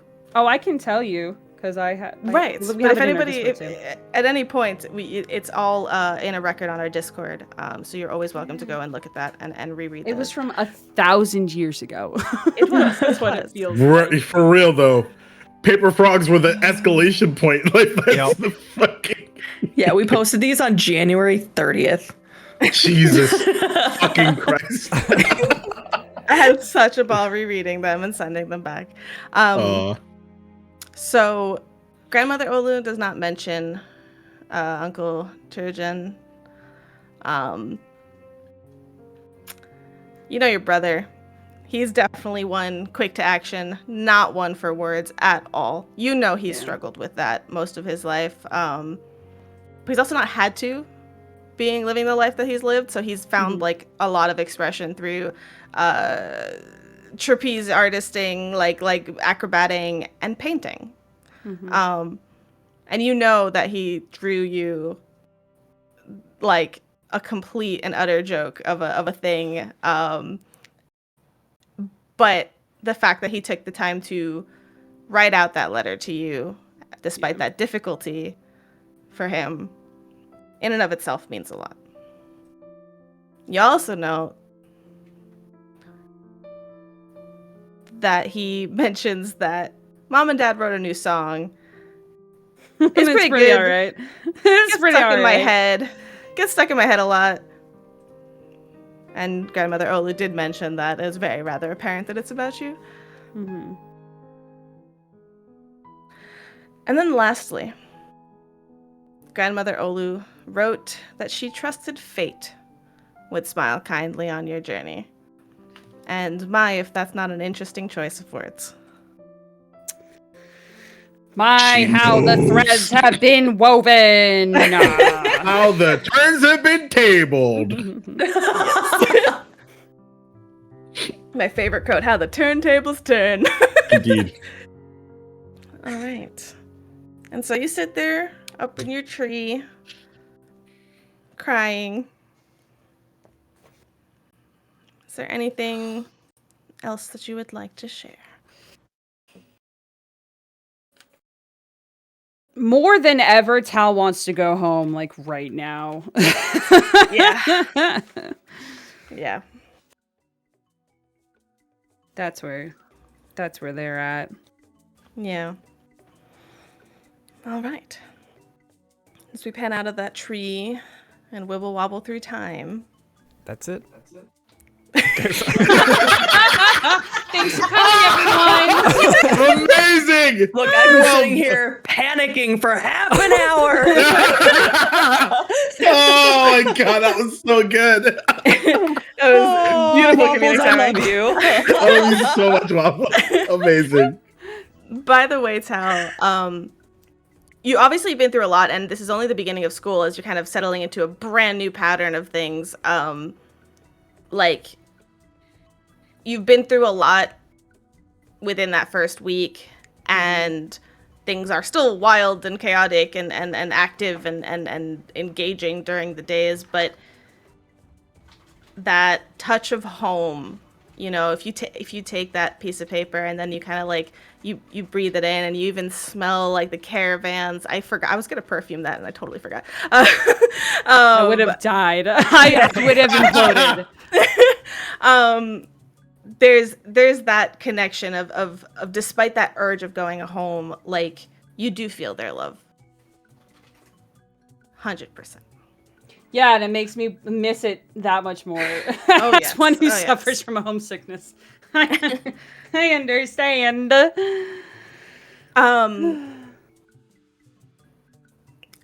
Zokon comes back another day when he has a bit more time, and kind of knocks on your door early in the morning going, Airfay? Open the door. Good morning.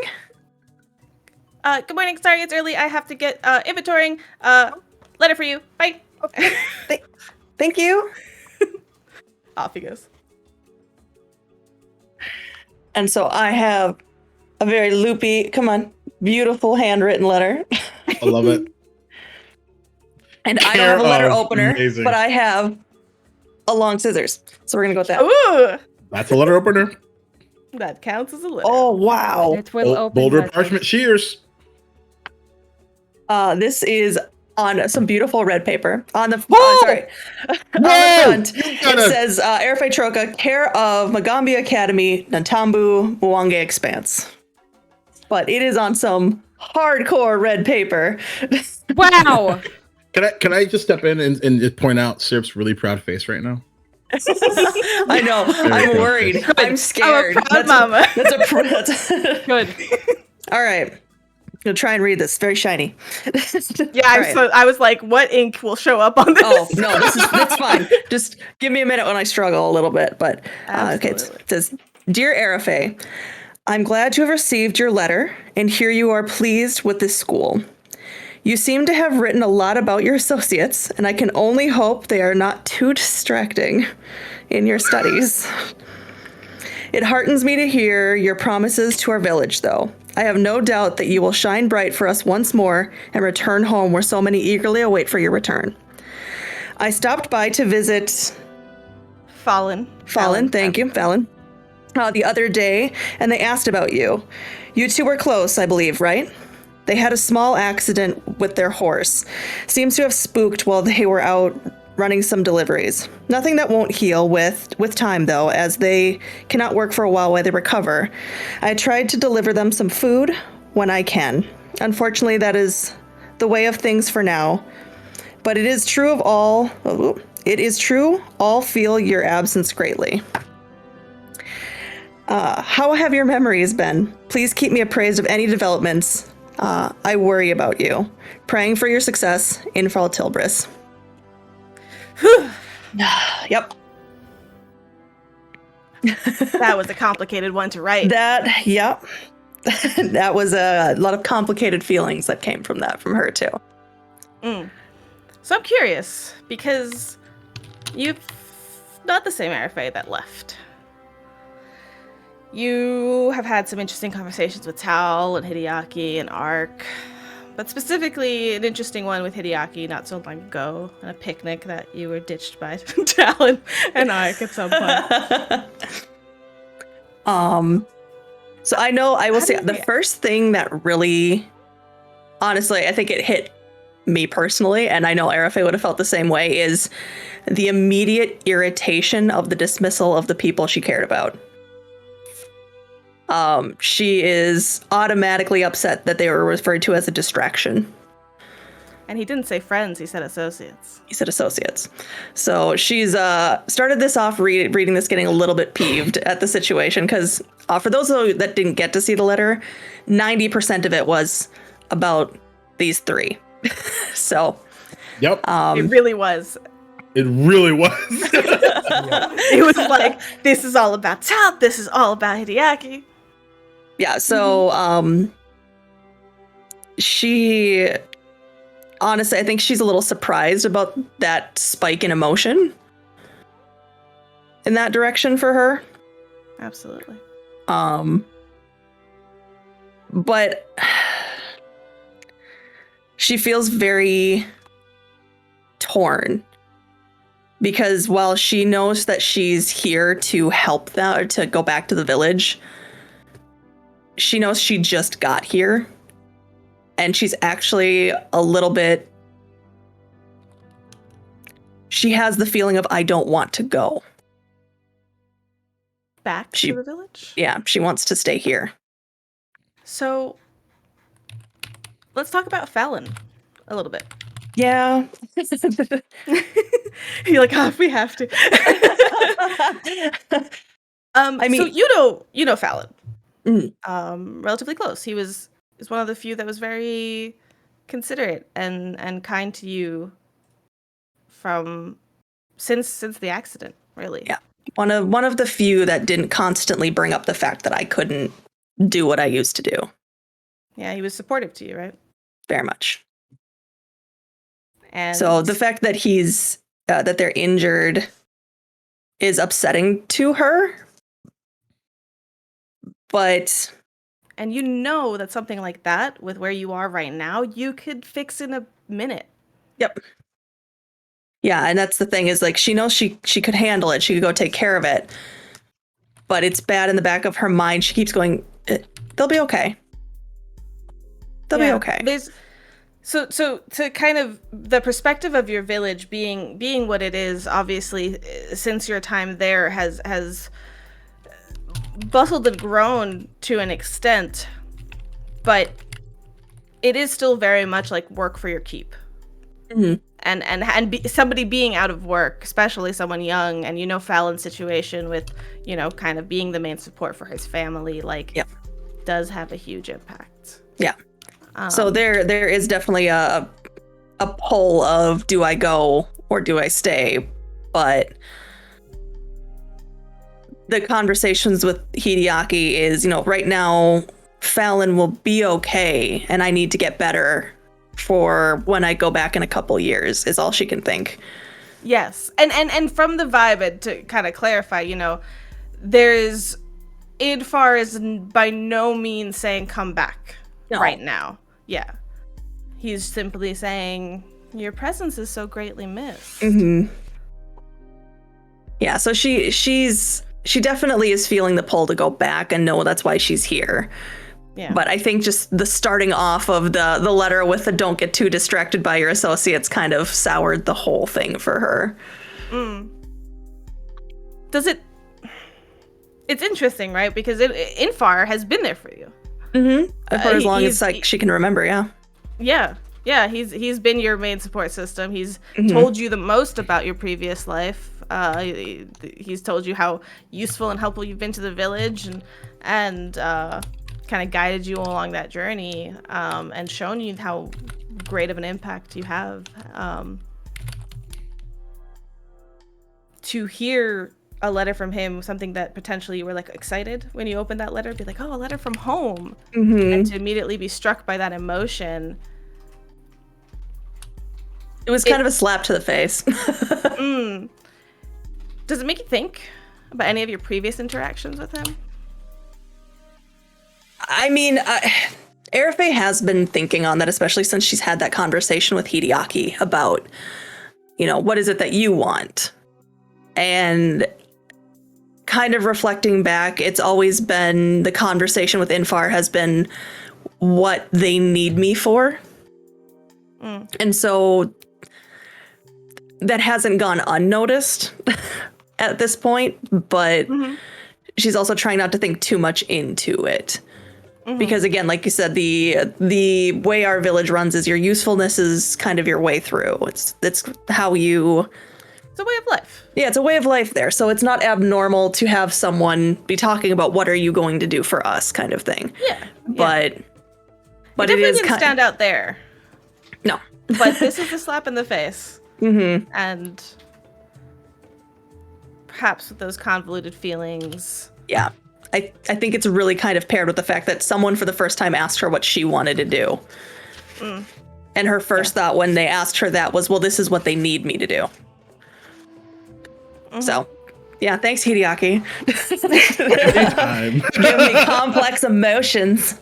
That's what he does, man. That's what he does.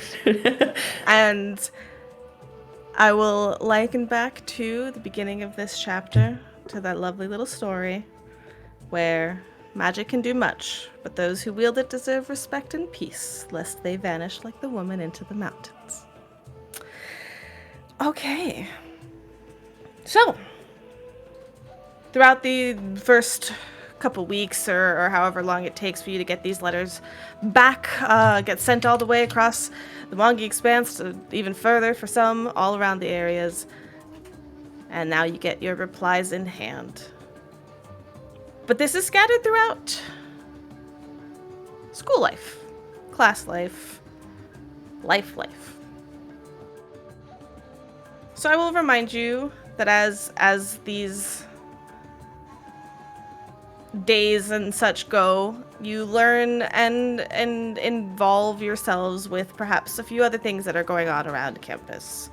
As was denoted earlier, Ankarut and Senue do bake in a form of a little baking club, little stress baking. It's no real formal clubs by any means. So if I say club, I solely mean they get together sometimes. Quickly, from early mornings when you hear outside of the dorms, Essie, Habram, and Mariama sparring ever so often. Sometimes just Essie and Habram, sometimes Mariama's there with Habram. The three of them typically are the ones out there sparring, testing each other's reflexes and stances, and enjoy things. Essie and Okoro you quickly find out is also quite sporty and very fast. Essie and Okoro run little marathons around the campus and have a little bit of a workout club of their own as well. Mariama and Chizire often concoct all sorts of weird liquors. And Ignacy and Chizire often concoct all sorts of experimental elixirs, as you learn of Ignacy's penchant for alchemical things as well. Nuxolo, who since developed a taste for fashion, along with Ignacy's quite proper dress, and Saniwe, or Strands of Glowing Dawn, who, well, likes to sew things, really, have a form of a fashion club. They kind of just talk fashion very often and sometimes make their own things and try new styles and such. You find Chazira and Habram very frequent drinking buddies. Whether that be, just hanging out, lazing about, or however. furthering, by the way, Chazir's unique image, there's definitely a time, Tal, where you're walking through campus and someone's having this like outdoor lecture, and you kind of walk by, and you see Chazire asleep, like 100% asleep, and you're like, yep, Incredible. he's sleeping, but as you walk by, you hear the teacher call on him, and you hear the teacher go, and Chazire, what do you think about this? And he kind of opens his eyes and like looks up 1 second and answers it perfectly. It's the kind of that's Savant. me. That's what I was so jealous about in school is people who would just be like whatever and still get like 100% I was on totally that everything. kid. I was totally that kid. Noxolo, you find scavenging for bones with Anchor Root often, sometimes coming back in there with like just bones. Lots of bones. You don't know from what animals. You hope they're animals. There's tends to be quite a lot of bones hanging around. Sometimes those bones go, you see Anchor Root and Essie working together on this project, which from hearing the sounds that kind of echo out from the common room is quick to identify as like they seem to be working on perfecting this like music playback magic with these bones. Saniwe often has her hands full with the kids, aiding for babysitting and such whenever they can. And Okoro invites you to join Mariama and Chazire often for their bi-weekly game night, which you're familiar with. After the first set of potential like difficult more exams or however, Essie often goes and like hosts little like small parties, as she says, after difficult exams, but they're more like laid back afternoons of mutual decompression. Like they're just like, come chill. But you have all of these insights to settle yourselves into your day-to-day, your schooling. So, Hideaki, your focus is the Cascade Bearers. Indeed. Teachers of which are Takulu At and Teacher Lissetti, which you overhear. Ark and Arafe. You two focus on the Rain Scribes as your primary branch. Teachers of which are Kuride and an individual named Izem, who does not seem to be on campus currently. Tal. Your focus is in the Uzunjanti. Teachers of which are Ahasunu, one you have not met at the introduction ceremony anyways. And you hear a few other names, but you quickly realize that teachers come and go here as well. Similar to whatever they're out and about doing for the Magaambya typically. You hear, oh yes, they're out for this on the Magaambya's mission, or this or that, and however. So currently it seems that Hasunu is on campus. Lissetti is meant to be back soon, but is still out. So Ot, Kuride, Zuma, Mafika, and Hasunu are the ones that are currently seem to be doing main classes, if not occasional, somebody comes in and does a guest lecture and things like that. So, the question I have for you as we start the study, you all have secondary classes, branches that you'd like to focus on as well. This is your first time that we have a downtime study. To make that, I fell so flat on that inflection. Down. Studying. Okay. So this is the fun part. Fun in games, not in real life, I'll say. Studying? But Yeah. studying. I do like how they do that here in this book. So there is a whole secondary system that these branches do give you benefits for. So with these benefits, first you have to study. So as we mentioned before, right, we have combat, which is in the moment. We have exploration, which is kind of like hours passing. And then you have downtime, which is days passing. So this is a downtime activity and a little bit of a subsystem that we have here. As you hear me also turning pages, I'll get there. As I flip too far. There we go. There are two things that you can do to study. One is study. Yeah. The other is cram. So what does that mean? What does that mean? Downtime requirement for studying. You're an initiate or attendant or conversant of the Magaambya Academy. Congratulations, you are. You give everything you have to your studies in keeping with your branch. So choose either your primary or your secondary branch, which you want to focus on, and you're going to attempt a skill check with one of the branch's associated skills against the DC that I have.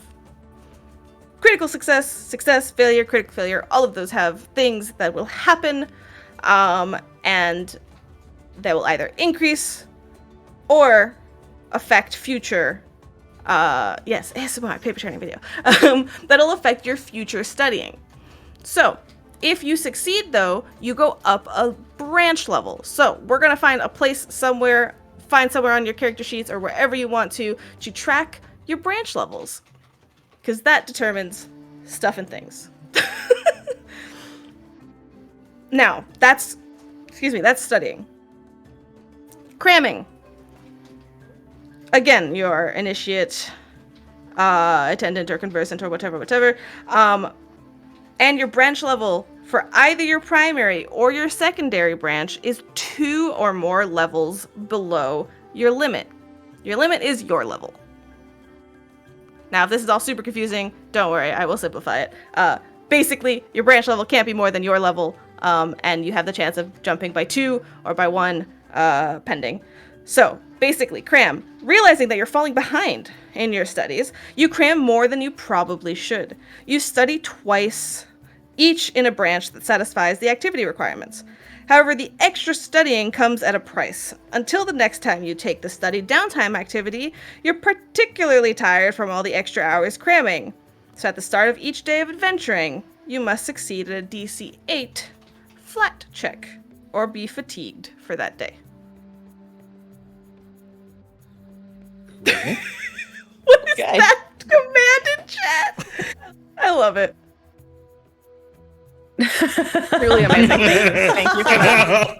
Waffles, you cheat. This is a gift, and I love it.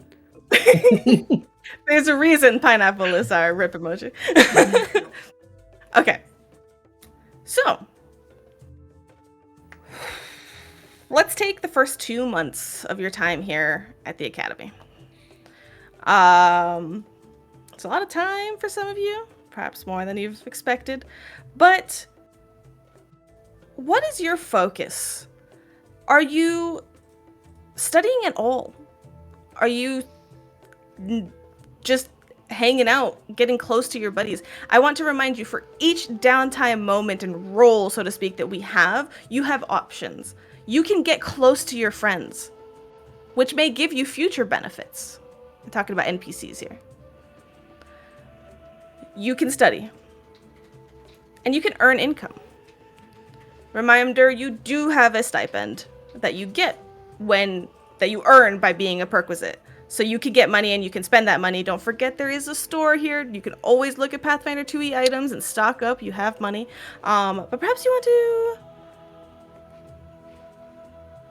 earn a little bit more on the side. Perhaps get that hand glider business going a little bit. I knew you were looking at me.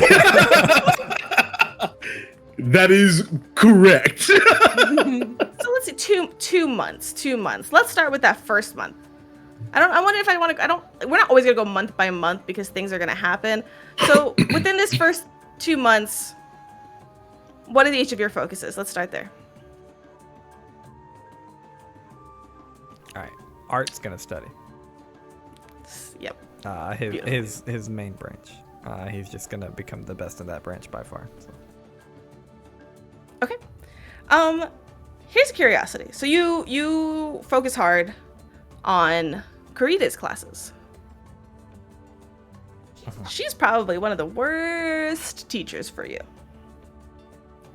Doesn't show up sometimes.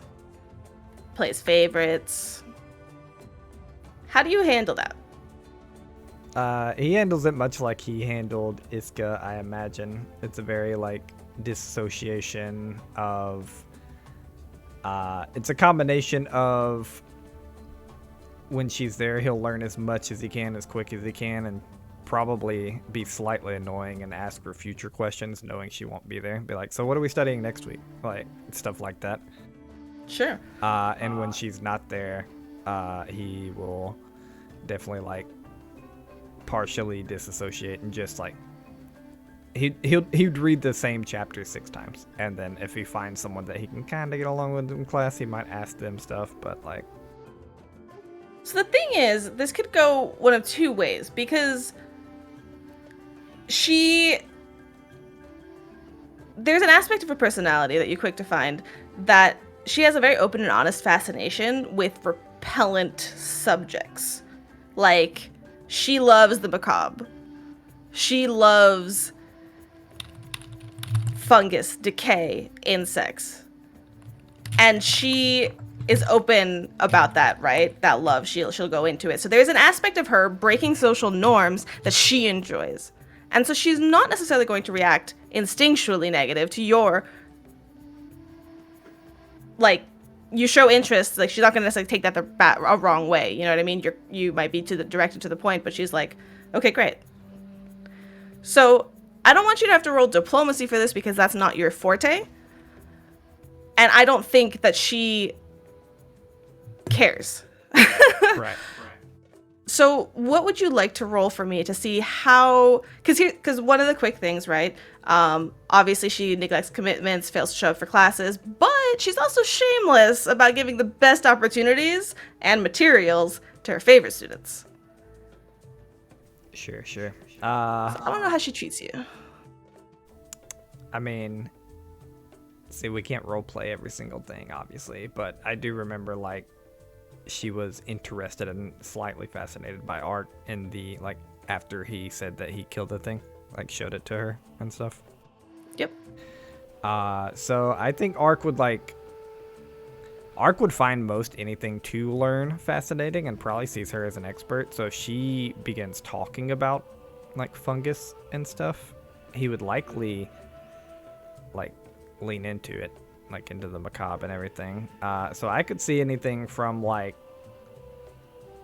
an occultism to cave lore, because there's probably fungus in there. I don't know. I'm just trying to throw. Go with the first one. Let's go with the first one. Yeah, occultism, arcana. I mean, I could see nature, but that's like a 3 for me. So I'm trying to get some high rolls here. Sure. And this, just as a reminder, this is not your study role. This is just your teacher creator role, because she's very impartial. So I just want to know where you stand. Oh, gotcha. Okay. So occultism. Yep. 1 second.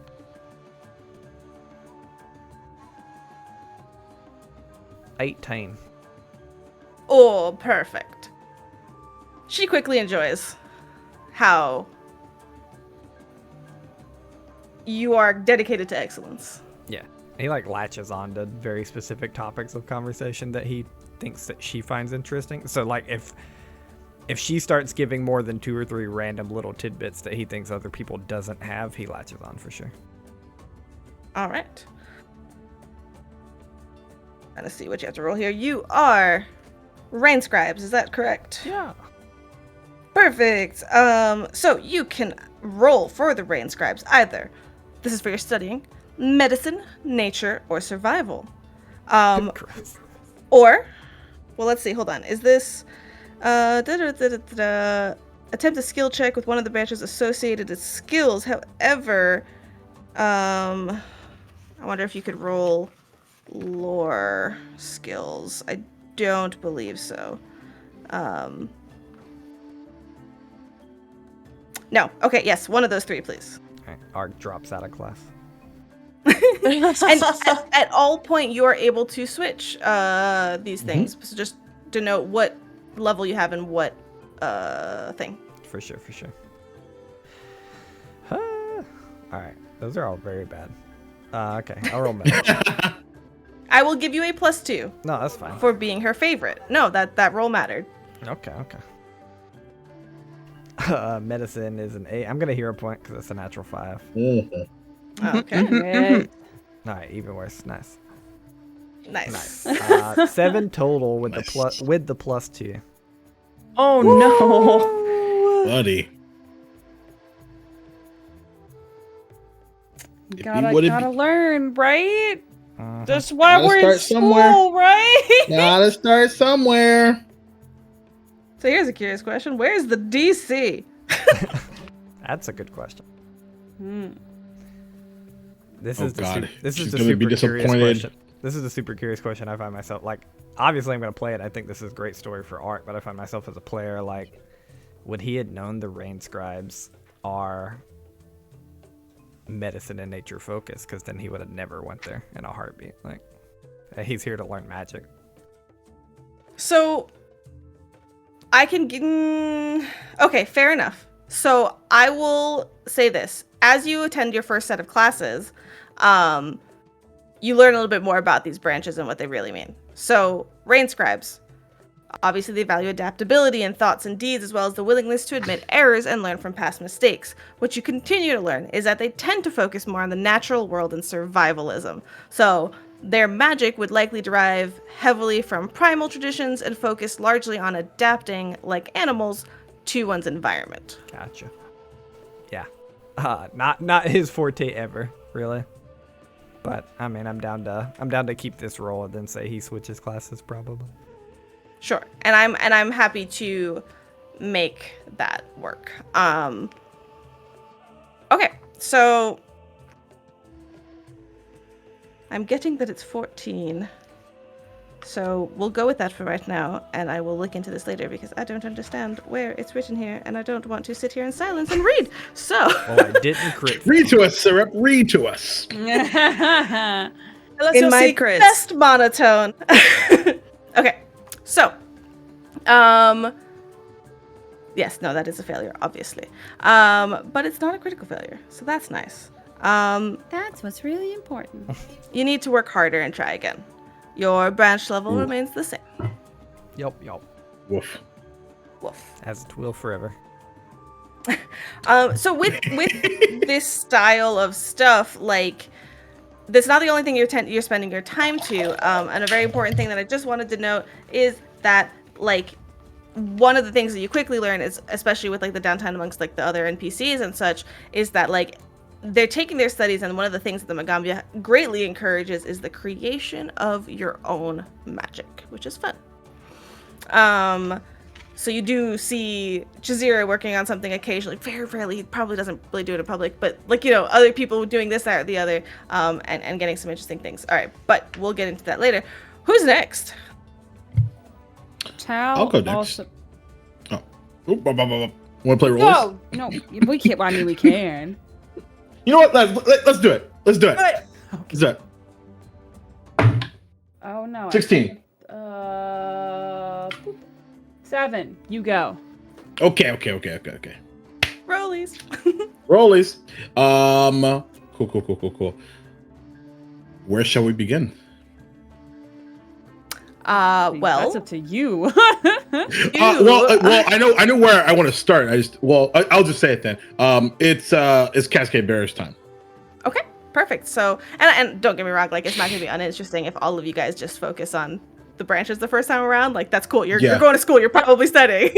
Yeah, like I think for what's really interesting too is like, and I think that's why like I chose Cascade Bearers and Tempest Sun Mages is like they're like the perfect like dichotomy of like what he's trying to become, and so but he's 100% like if I'm gonna do what I want, what I believe that I can, I need to stick with Teacher Hot for a little while. All right. So here's what you quickly pick up from the Cascade Bearers, right? So obviously we know they esteem imagination. You said Cascade Bearers, right? I did. Yes. Okay. From the dreams of the most visionary magical theorists to the innovations of creative problem solvers of all stripes.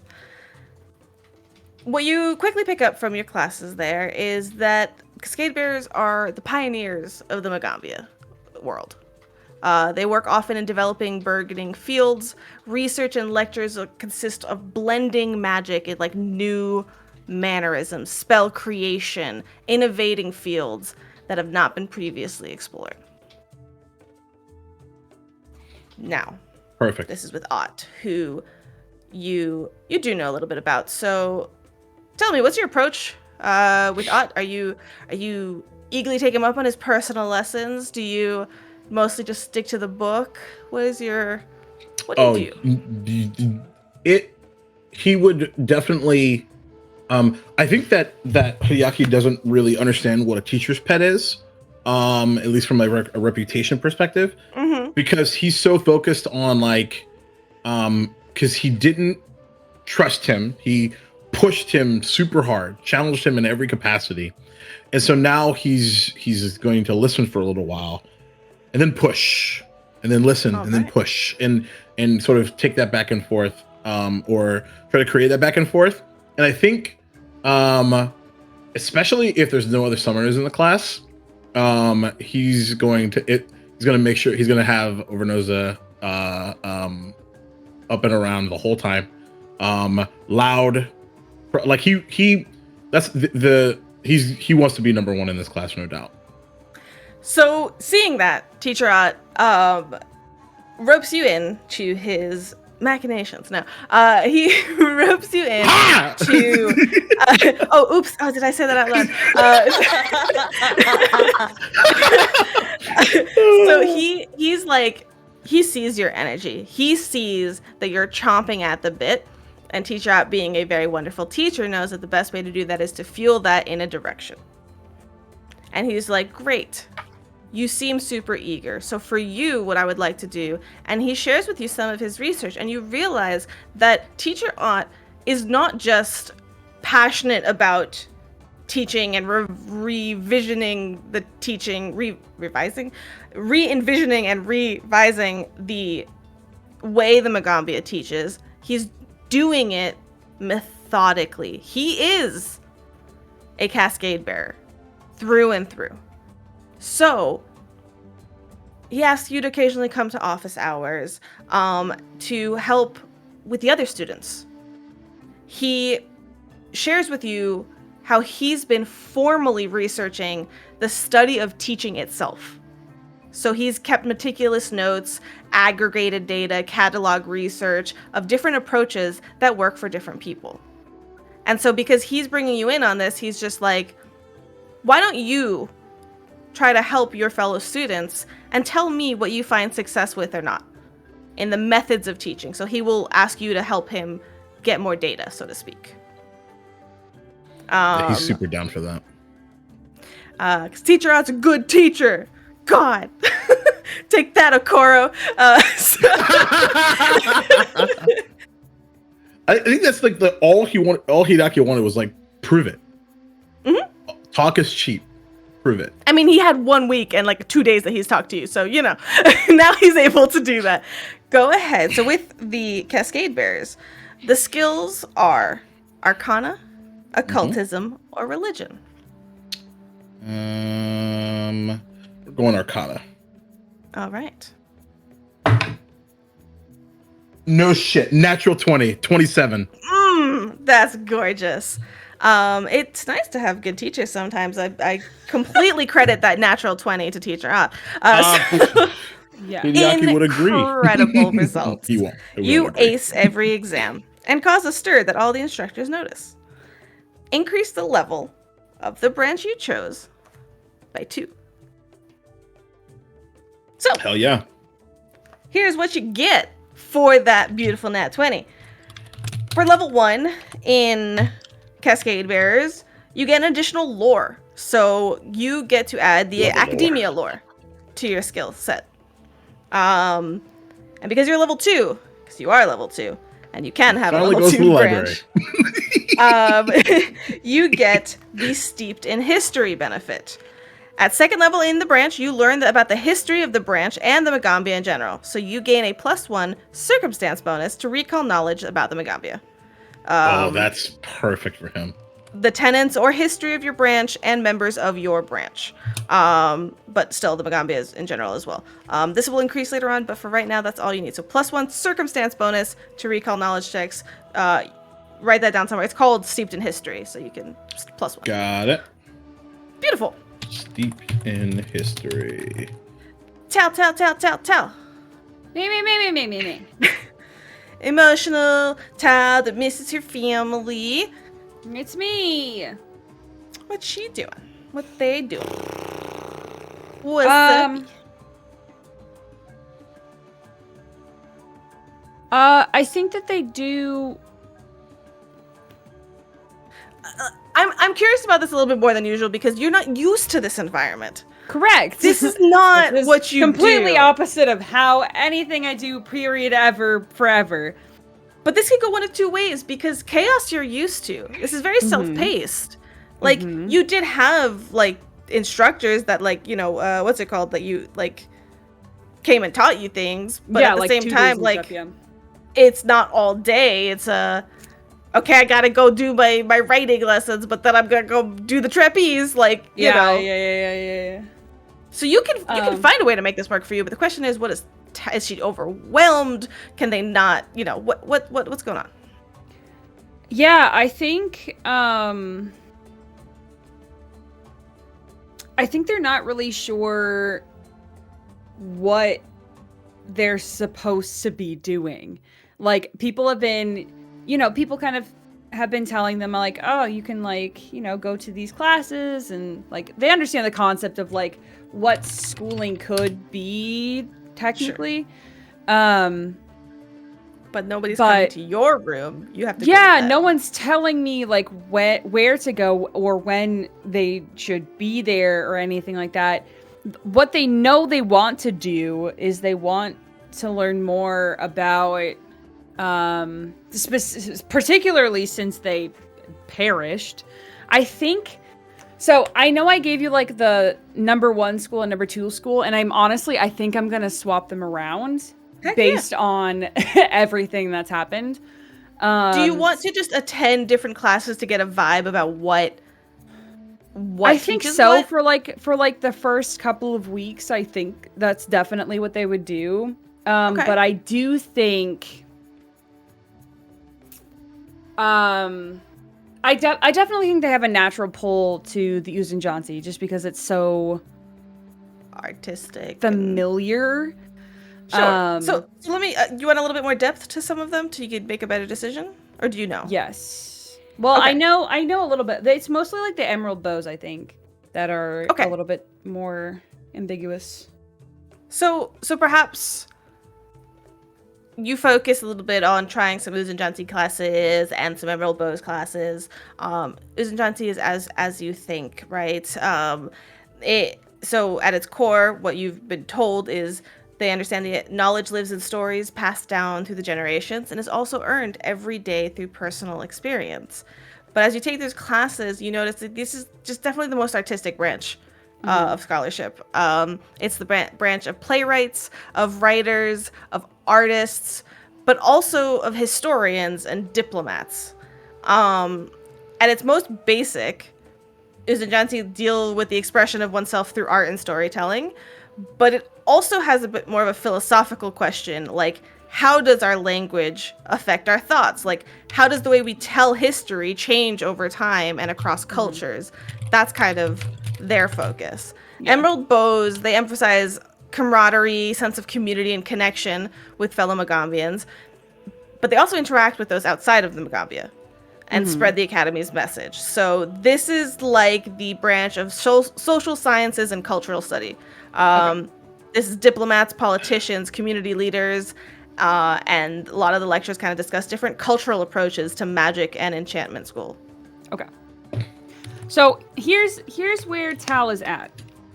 For the most part, 4 of these schools are similar to how, like, she has been taught, like, the avenues that she's been taught, you know, with, like, the Rain Scribes being a little bit more, like, nature medicinal focused as far as, like, how things are taught, like, the way things are focused.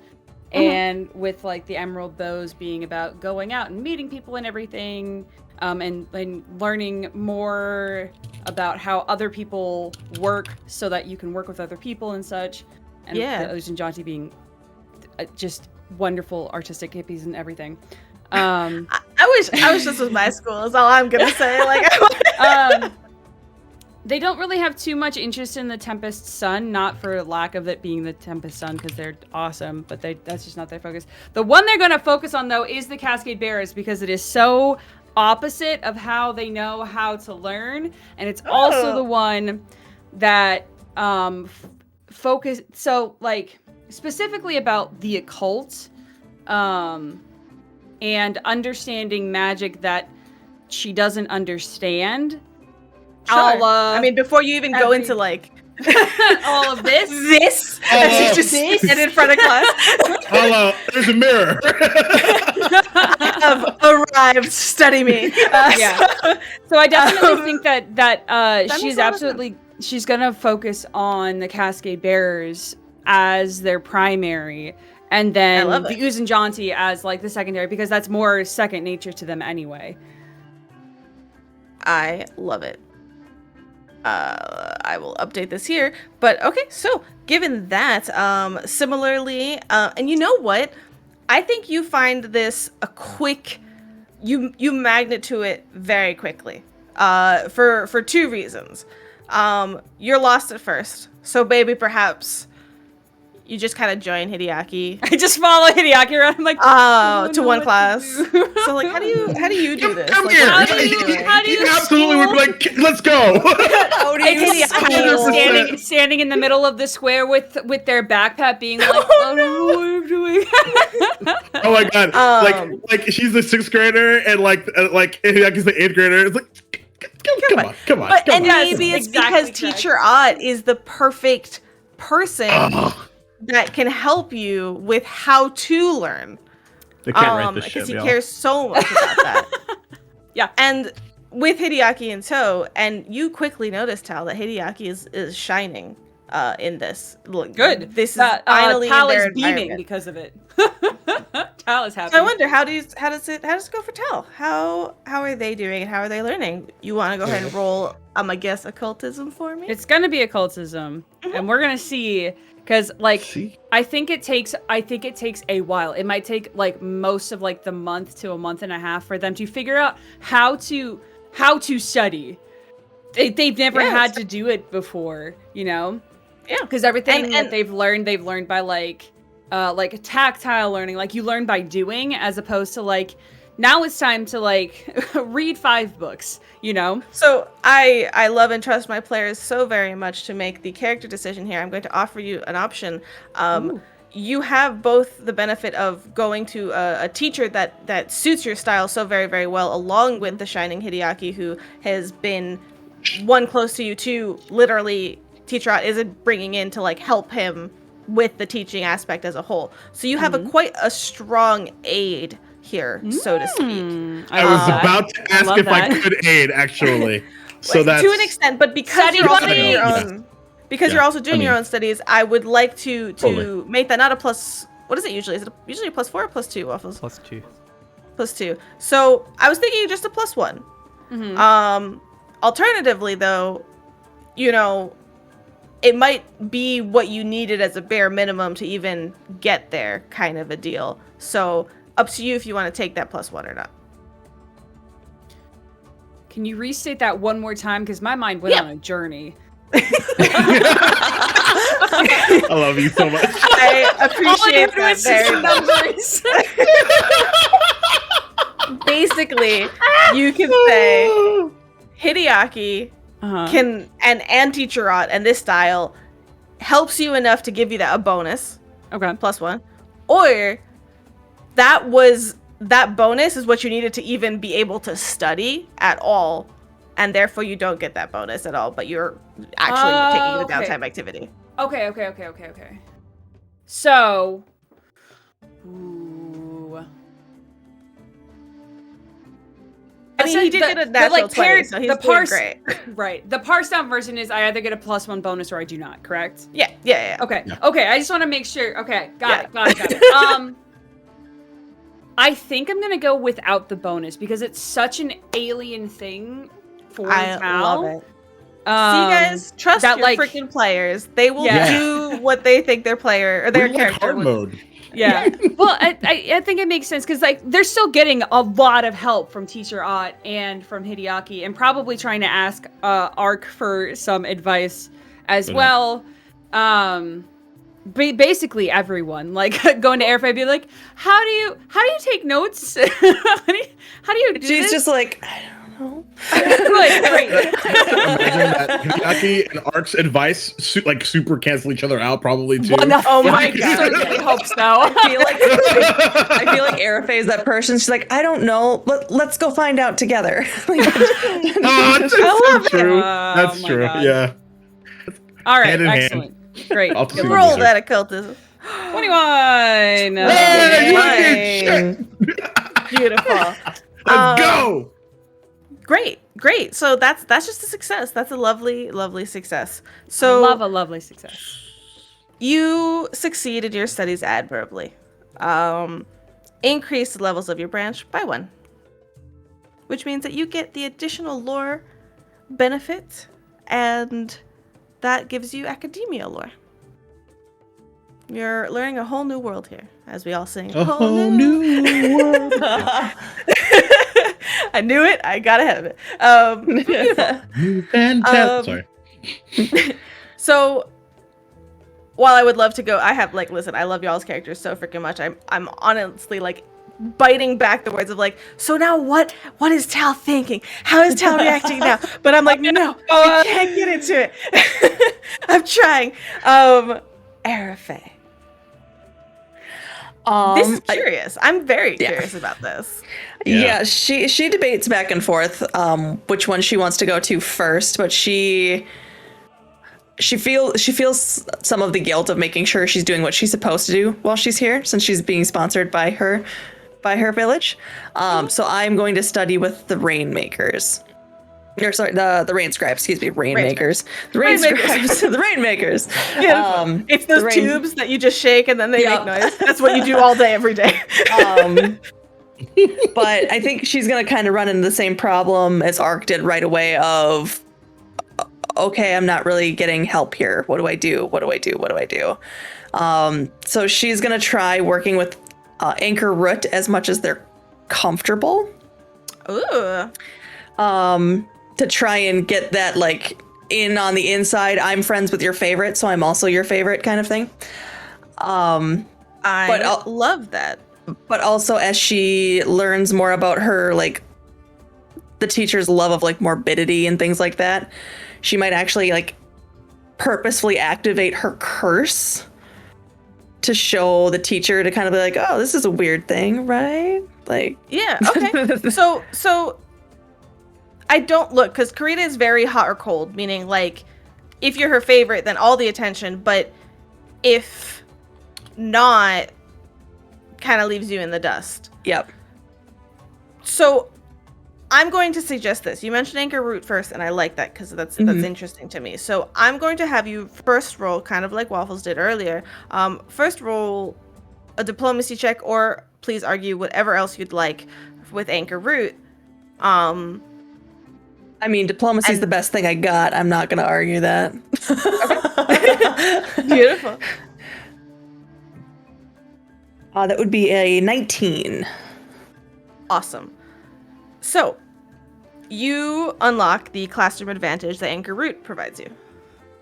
What that means is treat your critical failures when you study for the Rain Scribe classes as regular failures instead. So you cannot critically fail.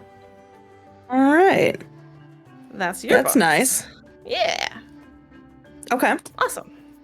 So, now, Rain Scribes, medicine, nature, or survival, please. I mean, they're all the same, but I think because of the route that Airfay is going, she'd go for medicine. Okay. That's a natural 20. Yo! For a just to prove it, the natural 20. That's Oh, what since I'm rolling talking at about. home. Damn, twice, man. And so that is a 25. Oh, yes. I mean, so DC 14, which makes 25 critical success, then natural 20 makes it an ultra critical success. No. Ultra critical. With my critical roll dice. To Hideaki, there you go. Similarly to Hideaki, you excel. And it's interesting because you're supported by, so Karita takes to you easily enough because whether that's in class as well, but kind of notes like that like, oh, okay, like Anchor Root's helping you, Anchor Root talks about you, you talk about Anchor Root, you guys are close, I love Anchor Root, great. But then in that continued exposure with Karita, you also learn, like, they learn a little bit more about you. And all of that's really beneficial to kind of making you comfortable with the learning experience. But there's also an aspect to this that's like, everything you've been through and everything that's been going on, like, damn, you're relearning it. You're not learning it for the first time. And perhaps there's that in the back of your mind. That's like, maybe I'm getting this so quickly because it's muscle memory. Maybe it's something else, but it's not as difficult as you'd think. So, incredible results. Ace every exam, cause a stir, just like Hideaki. You increase the level of your branch by 2. Now, Rain Scribes, additional lore. You get a specific terrain lore of your choice. So you can get like forest lore, or Waffles has like cave lore, or Ark has cave lore. And if you want to pick a little bit later, you want to look into that, that's totally fine. Like, you can look into Yes. Yeah, no way. I would like to study on my own time. I would like to study from my character. Absolutely. But that's kind of where you kind of focus some of your studies. Also makes sense, like with the whole druid thing too. But then steeped in history, akin to Hideaki, you get the steeped in history benefit, which is that you learn about the history of the branch and the Magaambya in general. So +1 circumstance bonus to recall knowledge checks for Rainscribe stuff and Magaambya stuff. Okay. Stuff and things. Cool. All right. Now, that was a lot to go through. Downtime will not always look like that. We are getting to know the branches. We're getting to know what things are going. Shout out, thank you, by the way. I reread that and I understand now because it says branches associated skill against a standard DC being the keyword, not just, I was like, my brain like skipped over and it was just like, oh yeah, the DC that they'll tell me somewhere. No, standard DCs are a thing in Pathfinder. So yes, at level 0, because that's what your branch is, that would be 14, and that will change over time. Okay, with that, you've experienced some school, you've experienced some friends, and we will next time get into perhaps some of the requisite assignments or other shenanigans that are in tow, because one of the days that you return to the dorms, there is a little something taped on the messaging boards, like, you know, the little board where people stick all sorts of stuff on there. MySpace. Yeah, the forums. Envision Pro boards, yeah. It's showing my age. Let me find it. I will find it. Take your time. Come on. I have a handout for this. I can make more verbiage about missing Please, forums. more 90s forum stuff. Thank you. Yeah, let's see. I was a forum administrator for 7 different. Yeah. Okay, wait. I'm gonna get distracted. I won't look into this, and you tell me. Yes, the late 90s and early 2000s of Duval Land were very forum. Rest in peace, RPG Reality. Oh, Zynga. Oh, Zynga. Yep. Live journal. Live journal. That's what I was waiting for somebody to say. Live journal. Mhm. I'm sorry, I I'm literally not- got I literally got broken up with over Zynga. I'm dead serious. Yeah. I was like, oh, all right, Ashley, thanks. Good to know. Bye. That's what breaking up on texting was before we had a lot of Yeah, texting. it was. Yeah. Before Oh, that wow, was yeah. beepers. I had that. That was fun. Oh, you Amazing. over MySpace? What the hell? Yeah, Oh my yeah. God. Rough. Found it because, goodness, it was in a totally different section. Handouts. Cool. Let's go check. Show to everyone. Monthly sparring yeah. tournament. All right, it says monthly begins. sparring tournament this Saturday at the Leshy Gardens. Initiates and attendance only. All skill levels welcome. Single elimination brackets. Winner receives prize. Attendance strongly encouraged. Exclamation point. Is this R2's handwriting? No, it is not. Yeah, And that's it fine. does not take very That's fine. long to words to be stirring about it that I don't want to butcher his name. One second. Teacher Ayuwari, Mafika I Ayuwari, was just about to ask. is holding one of the first tournaments since he's been back on campus, because he's well known to have monthly tournaments, but this seems to be something special that he's putting together. Small correction, it's not Saturday, it's Star Day, as Star that Day. is. As you Star said. Day, because I can read. Star. You are Star, so that's why. Look at him. Recovery. I could have made some sort of discussion about how the brain works if there was a U in there, but I Okay, can't. but to your credit though, on the graphic it says Star Day. On the text below it does say Saturday. Yeah, it does. Oh, Probably Ooh, an Come on, roll auto- 20. I was 20. I was Call it out. totally reading the text Autocorrect below, opening. 100%. Hundo. So I appreciate that the post assist there. comes up. That post comes up in addition to a More message from, or who is this? Who are you? Sorry. It's okay. Totally cool.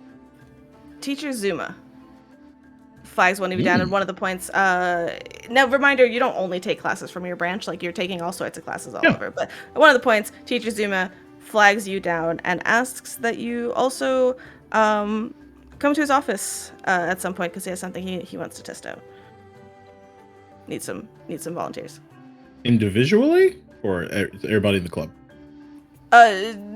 Your group of initiates. You're all us. pretty Oh, okay. low. Interesting. At lunch. Mm. Yeah, because Low? you're not too advanced on the magic yet, so I think that'll be a perfect fit. Now I wonder if I'm sorry, I have to go to class, and he'll run off. Seems safe. We've done more dangerous shit. It's fair. That's true. So with two options ahead of you, with a potential little tournament coming up in a few days, and Teacher Zuma requesting your perquisite assistance, as is your duty, we shall close out tonight and have a little bit of fun action to look forward to. Indeed. In that moment, Hideaki would initiate a group hug because they haven't talked individually all session, and so It's true. That's true. They were so busy. that's with the first. That's the school. first time we've not had individual conversations. Yeah. Okay, but we did have 11 episodes prior to that of only individual. None of that matters, Maria. No one Stop in living- this mattered. I'm living in the past. I'll never bring them back again. This is a weirdly quiet and eerie school as you're the only students. Yep. It's like Silent Hill right here. Well, with the This is- liability Girlfriend. insurance they have to have because we're here. Yo. Yeah. Why do you That's think fair. they're paying you to attend? Yeah. Yeah. I mean, teacher office. No wonder you're such a jerk. Jesus. There's a pile of premium. papers like unorganized in the back. And Yeah, he's like, can you yeah. help me organize That's why- this? And it's just that's like why you were insurance late. claims. I almost died, and it's because of insurance. Adult humor. I love it. Yep. All right, my friends. Thank you for another wonderful session. Not accept as this we odd slander. I will always slander. I want to give a round of applause to Syrup for an absolutely incredible. I'm gonna stand up. Incredible job. Wonderful.